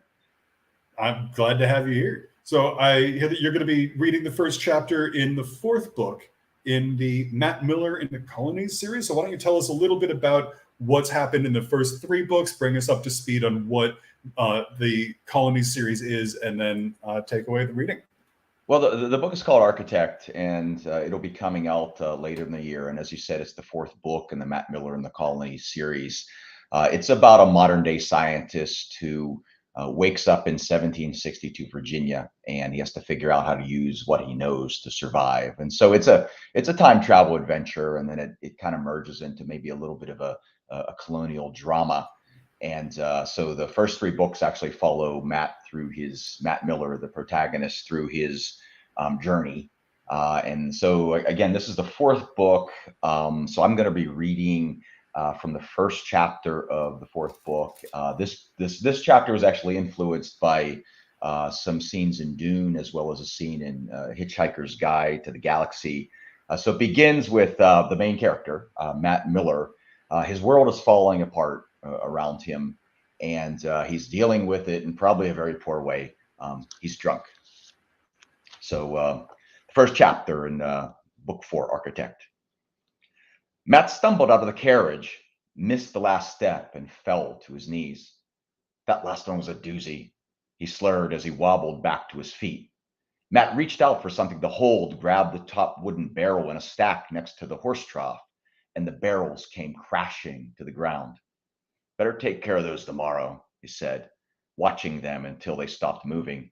Too cold and windy tonight to do anything but sit by the fire. Matt put his hands in his pockets and stepped to inspect the damage. He stared at the barrels as if trying to discern some higher meaning in their existence. The dogs barked at the noise. Where's Scout? Matt said, pulling his eyes from the ground. You fine there, sir? Davenport asked from his perch on the carriage. Davenport had been in the employ of the Millers for over 3 years. Most recently, though, he had been relieved of his duties and assigned to security. Evidently, Mr. Miller had made an enemy while in London and expected some threat to himself, his family, or the farm. Davenport, a veteran of the Royal Army, had had some experience in this regard, so he, along with a trusted comrade from his army days, Thomas Lee, now accompanied Mr. Miller on his farm whenever they left the grounds. Davenport's wife and children also lived and worked on the farm. He felt a peculiar responsibility for ensuring that his master made it back to his bed without hurting himself. Davenport liked Mr. Miller and didn't appreciate seeing him in such a state. He had lost count of the times he had to help him home from the Richmond pubs in the last few months. However, it was rare for Mr. Miller to make such a fuss. Most times he just walked back to Miller Grange, quietly mumbling to himself. Just perfect, Matt slurred. Davenport watched Matt inspect the swath of black on his suit that had rubbed there from the contact with the barrels. Matt reached down to brush himself, then straighten his jacket. He pulled his shirt collar so it laid smoothly around his neck. Then he noticed the dark rouge and lipstick smears. That ain't good, Matt slurred. He reached into his pocket, pulled out a handkerchief, and rubbed his collar, making the red-brown smudges worse. Rebecca, Davenport's wife, came rushing out of the front door of the servants' house. What's all the commotion? She asked up to Davenport. You'll wake the madam. Davenport pointed over to the barn wall at Matt, who was now sitting on the rounded side of one of the barrels that had fallen over and testing how far he could roll without his rear dropping off. His experiment ended when the barrel slipped out and dropped his butt onto the dirt. 2 feet or so, he said as he pulled himself up on his elbows to turn around and see where the barrel had tumbled away. Both dogs had now arrived to inspect the commotion. Duke circled Matt, still cautious of this unrecognizable creature in the dirt. Scout walked without hesitation to smother Matt's face with licks. Tickles, stop, Matt said, moving his face away from the dog's tongue to look into the animal's eyes. Making a damn fool of myself. I know. Mr. Miller, sir, Rebecca whispered, can we help you to your room? She waved assertively for Davenport to come down from his seat on the coach and assist with picking Mr. Miller up from the ground. She waited until Davenport was by her side, and then they walked towards Matt, who was still sitting in the dirt. Help me to the couch, maybe, Matt replied when they had reached him. Scout stepped back as both Rebecca and Davenport leaned down to pull Matt to his feet. There you are, sir, Davenport said. Easy does it. They helped Matt walk a few steps. Rebecca, did I apologize for not wanting you? Matt said. Damn strange, all that. I wasn't aware, sir, she said. This was news to Rebecca. She waited for Matt to clarify. Nursing Katie, Matt said. I just didn't know. Know what, sir? Rebecca asked. That's the way they do it in what? Matt stopped walking, raised his 10 fingers, stared at them, and then lowered 5. 1768. They helped him forward again, trying to steer him to the servants' entrance to Miller's Grange, rather than through the front door. Walking through the grand entryway would put them into the largest room in the house, and they knew its 3-story cathedral ceiling would magnify their master's voice to be heard in every room of the mansion. I can sleep right here, Matt said. Oh, no, sir. There's wolves and coyotes about. Scout'll keep them away, Matt said. My buddy, that dog, him, Thunder, taking care of me all the way to Philadelphia. It was a better time. Better. What's this? Uncle David called as he marched to them. He had heard them through his bedroom window and arrived in record time. He was not hiding his irritation at having to intercept Matt after yet another drunken evening. Rebecca and Davenport stopped with Matt and leaned away while keeping him upright as David put himself between Matt and Miller Grange. You're making a god-awful rout out here, David said in a low but forceful voice. Matt looked past him at Miller Grange, seemingly unaffected by David's presence. Matthew, David said louder. Matt finally turned to David's face. Uncle David, he said, like he was meeting him for the first time. Didn't trust me then? Don't trust no one now, especially not them bloody redcoats. Don't desire no peace. Says don't care if the farm burns. Or not. I'll take him, David commanded. The less that see him, the better. Acting like a damn fool. Already said that, Matt replied. You can ask Scout. Matt stood higher to cast off the grips of both Rebecca and Davenport and stepped around David. I'd do it myself. Come on, Scout, Duke. Go and sleep. In the hay barn like the old days. Matt looked up into the sky. Big hole in the roof. Weren't lightning, though.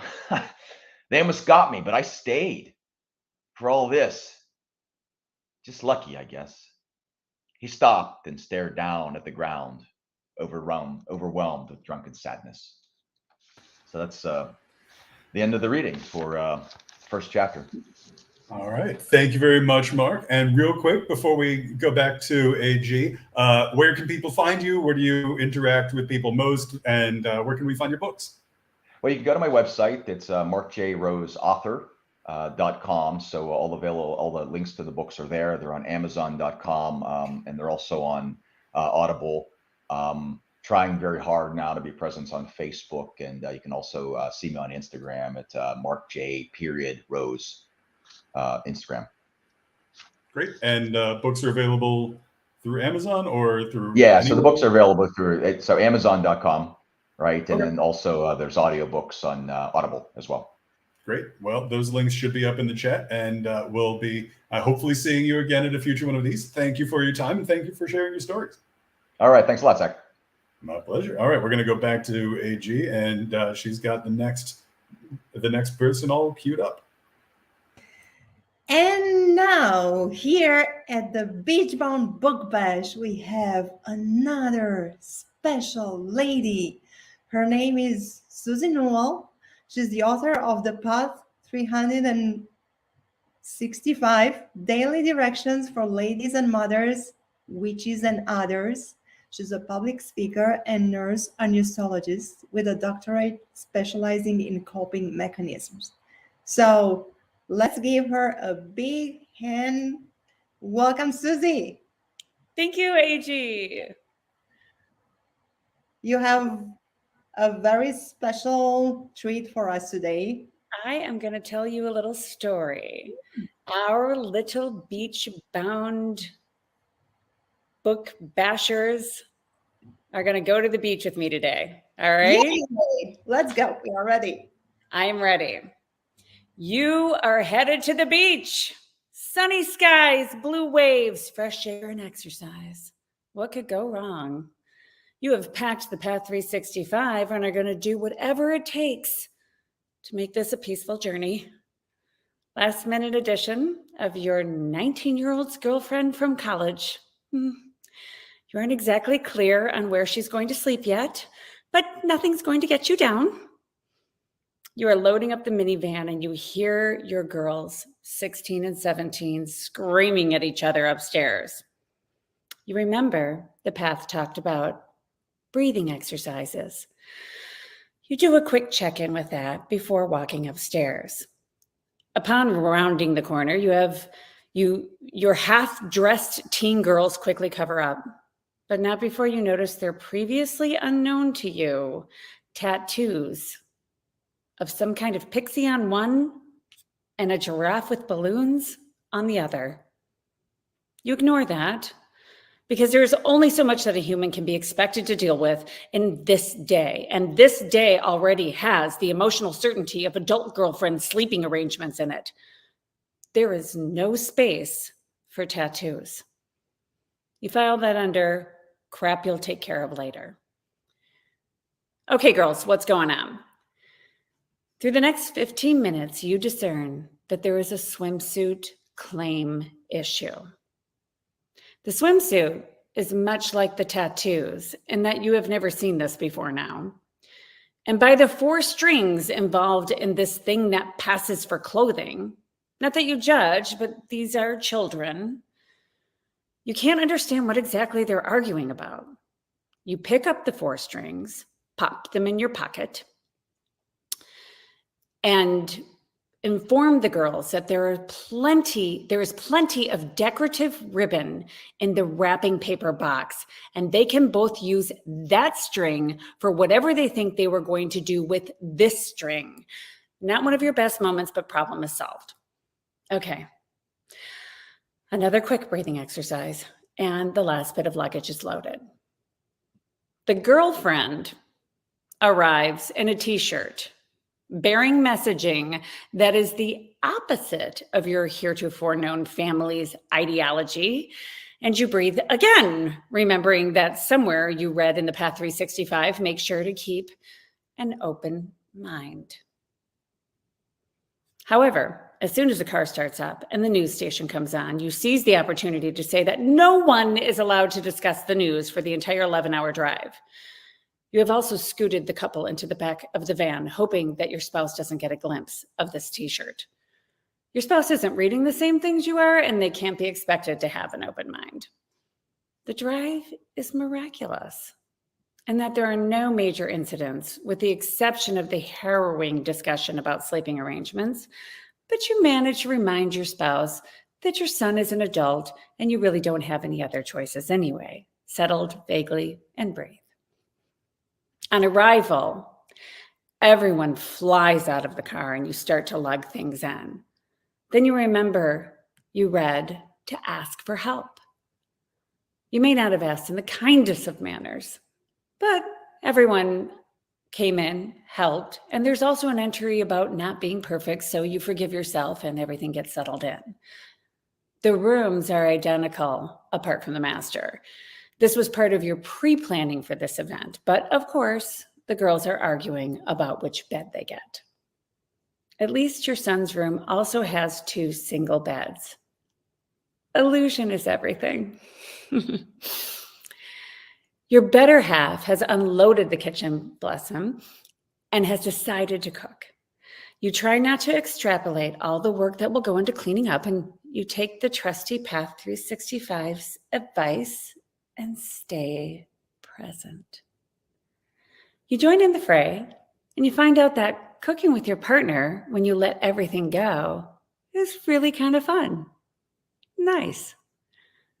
After dinner, the girlfriend comes in and starts on the dishes while making your son participate in that work. You make a mental note to get to know this girl's parents and emulate whatever it is they're doing, because damn, secretly you are aware you will never have this kind of power over your adult son, but you still have a couple of years left with the girls. Speaking of which, they have started in again, and you say, let's take a walk on the beach. Because nothing gets edginess out like movement. The Path 365 is a big fan of the endorphin rush, and you bring the first night to a close with a tired but contented bunch.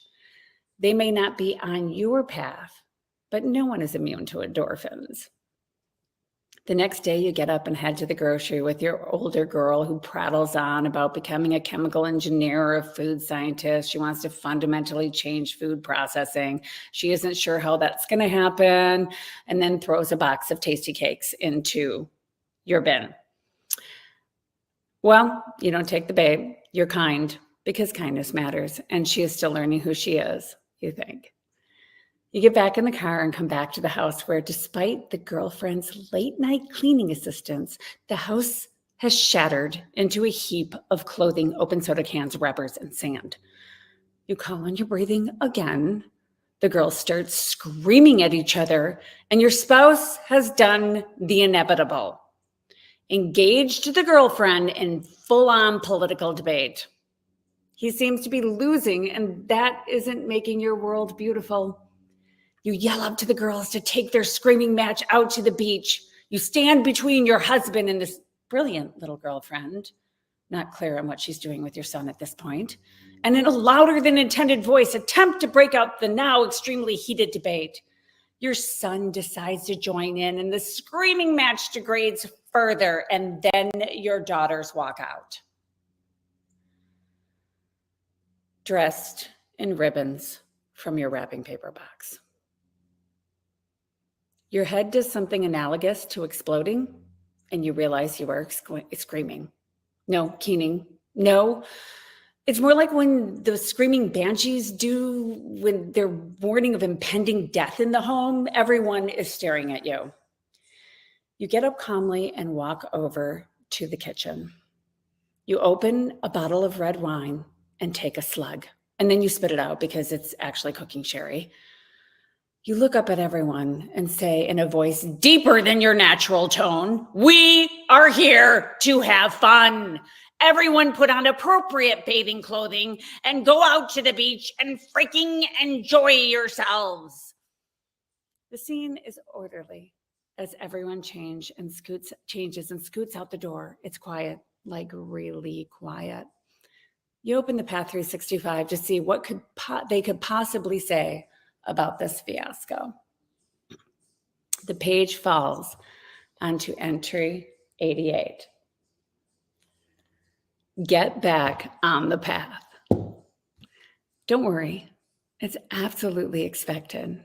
We fail at something on our list every day. But even simple kindness is part of the growth equation. It's all part of the journey. If you really want to do this right, become okay with falling down. It's the getting back up that's all the fun. It's the getting back up that builds grit. It's the getting back up that creates opportunities. The getting back up is how you learn. Maybe change course, maybe veer in a different direction. Whatever you were doing before, do it differently next time. That's the ticket. Sometimes this is all really clear, and other times we're fumbling around in the dark. Remember, the dark days are part of this too. You don't have to stay in the dark days without help. You are developing tools that help you through those times. Know that you are not perfect, but you are perfectly you. And that's all you need. Walk in the dark for a minute, but don't ever give up. Intention, am I developing resilience? Can I see my failures as learning opportunities instead of punishing myself? You grab a towel and head out to the beach with a smile. I mean, that screaming banshee thing worked, didn't it? You wonder, how often do you think I can get away with that? Thank you. Thank you, Susie. Wow, that was fantastic. I was cracking up here, but I made some notes. Breathing, being open mind, staying present, and being kind. These are a few of the things that can get us through the summer, plus your book. Every day, a little thing, something to say. A little day, something to say, something to guide us, and have a wonderful summer. And for our viewers today, have a wonderful read at the beach. Where do you like to read? Just right here, actually, right out on this, when it's not raining, patio. On the patio, at the beach, by the pool, at the top of a mountain, the Path 365 will make a great read. Where can we find it? www.thepath365.com. You can find it on Amazon. You can find me on Instagram, or you can find The Path 365 on Instagram, Facebook, TikTok, Twitter. What else? I don't know. Everywhere. If you type it, if you Google it, you'll find it. 365, you'll find it. Thank you so much, Susie, and have a wonderful summer. Thank you so much.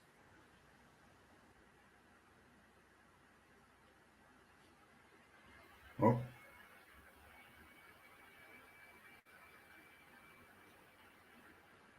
All right, and we're back. Yeah, we are back. We are back. Live show, live show, live show. Alert, alert, alert. We have one more special guest, and then stay with us because we will announce the winner of our giveaway. So I'll let you, Zach, do the introduction. Yep. And we are in the home stretch. If you've not yet entered the giveaway, then you still have a chance to. But before we get to the winners, then I've got one last person that we're going to be introducing, and that is Clive Rhodes, who is a historical and Regency romance writer, longlisted for a 2010 Hachette Award for Fiction, a Sexy Scribbles and the Bookfest Award winner, and author of the novel Always a Princess. Clive believes love is the highest and most vital force in the world and only manifests when one is their best and truest self. Hi, Clive. Hello, how are you? I'm always last because I live at the bottom of the world. So it's just 8:30ish in the morning down here. Well, I'm sorry that you have to be awake at such an unpleasant hour. It's fine. Thank you for joining us. Thank you. My absolute pleasure to be here on a Sunday talking books and words. It's a perfect way to spend a Sunday. Yeah, well, good. I'm glad. And so do you have the book with you? Can we see the cover real quick? I do. I have both. This Is Always a Princess, which I think has, honestly, I love all my friends' books, but I love this cover so much. It doesn't have the medal on it, but it did win a Bookfest award, and the new cover has the medallion on it. Excellent. And this is the sort of a spin-off, prequel, The Christmas Salon, with some of the characters in when they're a little bit younger at school. Great. And so which are you going to be reading from? I promised my readers I'd read from a new release, and I've got a novella coming out on November 30 that's in pre-order, Christmas Kisses and Wishes on Amazon right now. So I'm going to read from that novella, which is called Stand and Deliver. Excellent. Well, I will take myself off and let you go ahead with the reading. Thank you. Thank you. Okay. This is exciting. I've not read this one out loud before, so bear with me. Olivia raised her crop, drawing it lightly over old Hal's rump. To Elliot's surprise, the old horse leaned into the wind and managed to pace ahead of Lady Bess until the mare broadened her canter, at which point she took the lead. They arrived at the edge of the wood, both panting with the exercise and laughing with the crispness of the day. Elliot admired the renewed sparkle in Olivia's eye, noting her pink cheeks and relaxed demeanour. The warm feeling of being the man to bring a glow to her face on this a glow to the face of this lovely woman left him almost giddy. You handle your mount exceptionally well, he said, though I expect no less from the daughter of one of the finest riders in the regiment. Olivia laughed, lifting her reins. The credit is due old Hal, she declared. Papa trained him for Mamma. He is the sweetest equine fellow who ever lived, and hopelessly obedient. A fine quality in a domestic horse, Elliot agreed, though not in a battlefield horse. Are you certain the theft of the French horse is not significant for your family?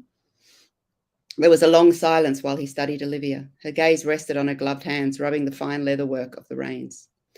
I have not seen the estate accounts for some time, she admitted at last. Mr. Dillon does not allow it. She looked up, a sudden hardness to her gaze. Everyone asks if I am satisfied with the estate trustee. She swallowed, and it seemed to Elliot that she tasted bile. The polite widow's response to such an inquiry is to smile and nod, Colonel Brock. She took a breath, gaze roving over the woodlands until she faced the folly. In truth, I cannot answer for his conduct. Do you have reason to doubt it? Elliot asked, silently elated that his earlier suspicions were allayed. Olivia shifted in her seat. I have reason to question any man who refuses to show me the estate figures. If all is well, why refuse? I see what you mean. Such reticence is not reassuring. Elliot followed the lady's gaze, staring at the folly. You have reason enough. Olivia sighed. Reason, but without any power to compel disclosure. I have no proof of any wrongdoing, merely concerns and She paused, gathering herself to forge rapidly on. All my intuition tells me something is amiss. Her passionate, burning gaze suddenly collided with his. The effect was so alarming, Elliot nearly closed his eyes. He seemed to sag in her saddle. You must think me quite mad, Elliot. You must know I've never been adept at hopeless obedience. Her falsely bright smile hurt to witness. Elliot stared into Olivia's face for a long time, remembering a girl at a ball who saved a dance for a lowly captain.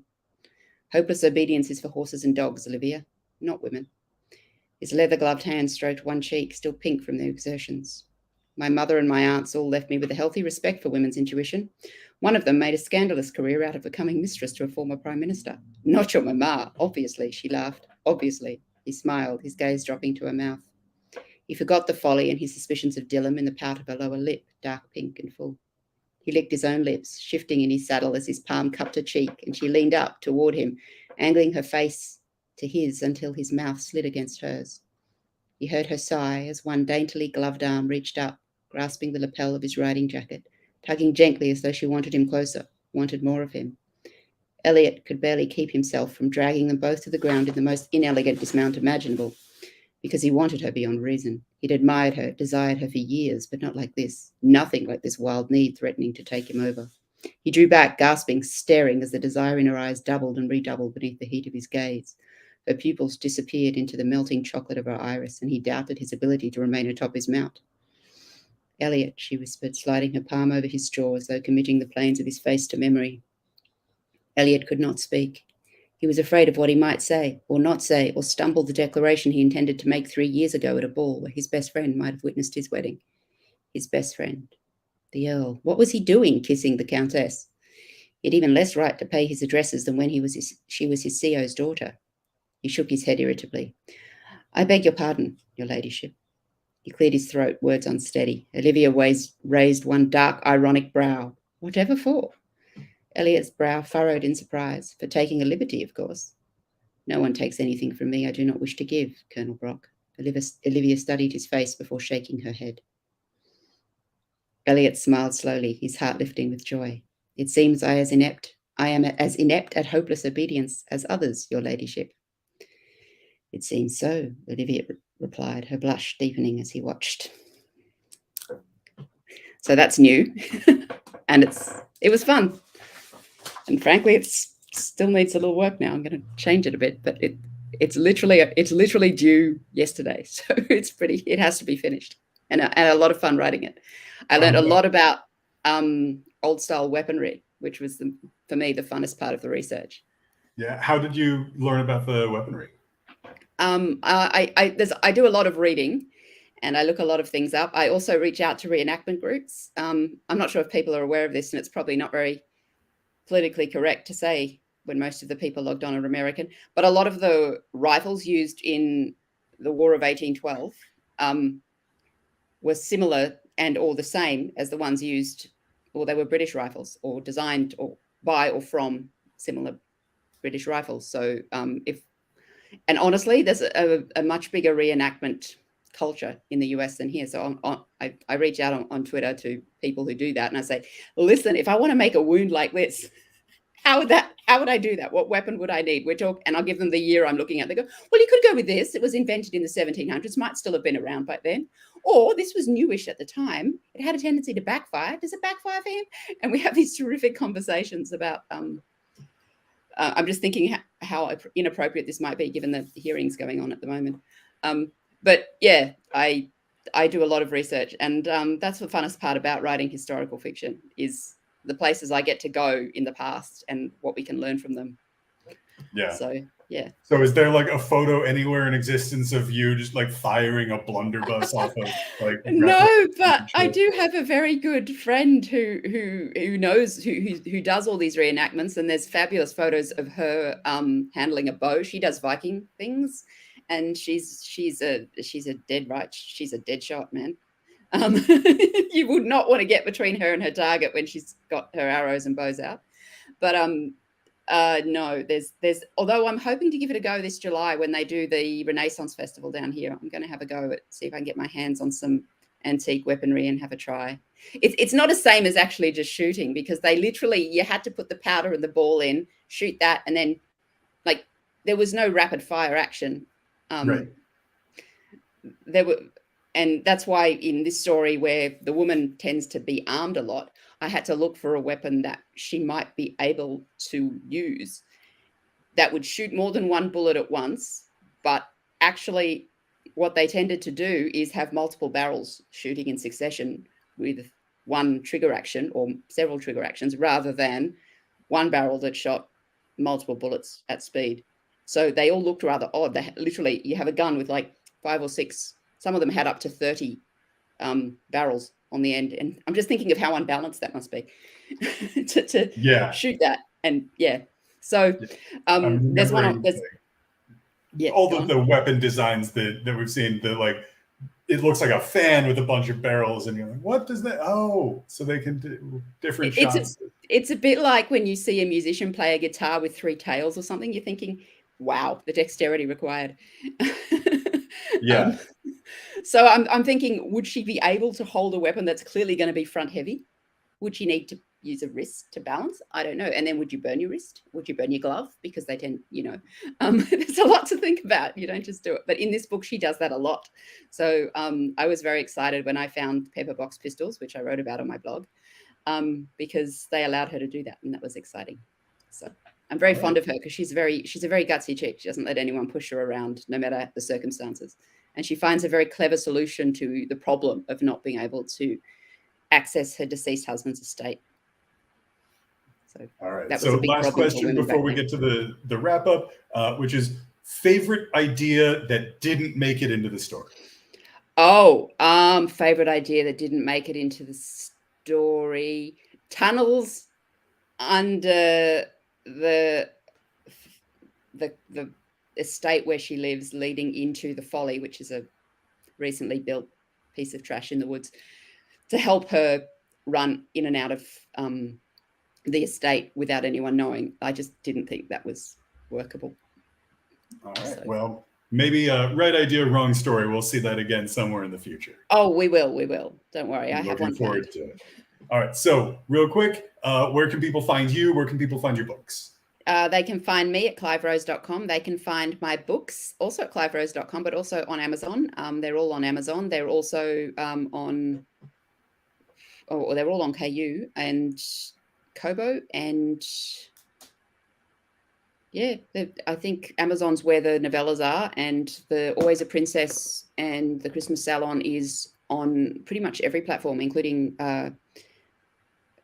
or anything with an e-reader. Although you can get paperbacks of everything as well. They just take a bit longer to get to you, obviously. And pre-orders are up now for the novella. Pre-orders are up for the novella, which appears in the anthology Christmas Kisses and Wishes. And the other books are already in existence, so they're up already.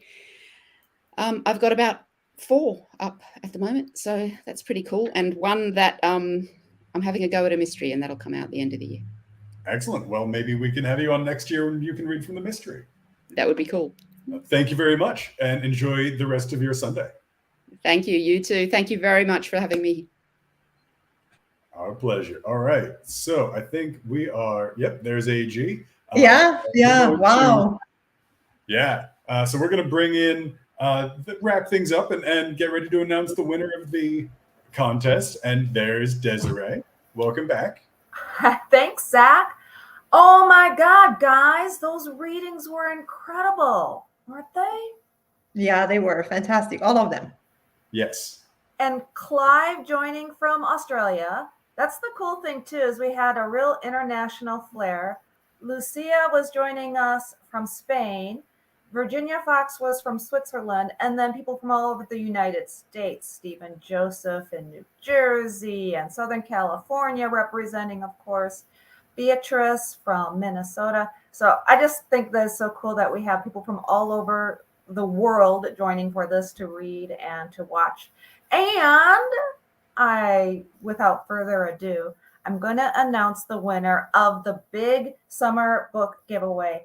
And just so you know what you're winning, and just so you can, maybe if you're going to stock up on those summer books, those beach books, go grab copies, because in this summer book giveaway, we have got Antonio's book in there. Antonio, we know you Susie's with The Path 365. Plus, there's a few books from authors that weren't able to join us today, like J.D. Mass's Race for What? He was amazing, wasn't he? Chester L. Richards, his book, From the Potato to Star Trek, which is releasing very soon, by the way. It comes out later this month. And then he wasn't able to join us here today. He's traveling right now. But Paulino Chol with Leading the Lost Boys. Plus, we had Betsey's book in there, as well as other prizes. Oh, Lucia's book was in there too. And other prizes. We have Mrs. Fields cookies, as well as a Books That Make You mug, and tea from Novelties. The winner is Johnny Bauer. Johnny Bauer, congratulations. You have won that big summer book giveaway package. And again, I encourage everybody, if you're going to do some shopping for books for traveling and reading on the beach, check out the books from these authors, because they all did an amazing job sharing their stories and reading to us and talking to us today at the Beach Bound Book Bash. Yes, they did. And you guys did a great job hosting too. Fabulous job, guys. Wonderful. Thank you. And thank you for having us. It was a lot of fun. Yeah, and thank you to everyone who was here with us today, who watched the Beach Bound Book Bash, the team that helped us, Nikki, Jay, Dave, Bree. Did I miss anyone? Kira. So everybody, this is always a team effort, and I guess we'll see you again next year. I don't know, it's the same formula, but for sure, Beach Bound Book Bash will return in 2023. Maybe in person, maybe a virtual in person. You never know. Yeah, hopefully at some point. Yeah. But Absolutely. Until then, thank you for tuning in. Thank you for supporting literature. And thank you in advance for buying the books that you bought to support the authors, because that's the only thing that makes this keep happening every year. Okay. So I think that's a wrap. Enjoy your summer, guys. Have a beautiful time. Have a great time. And see you again in 2023. Thank you. Bye. Bye.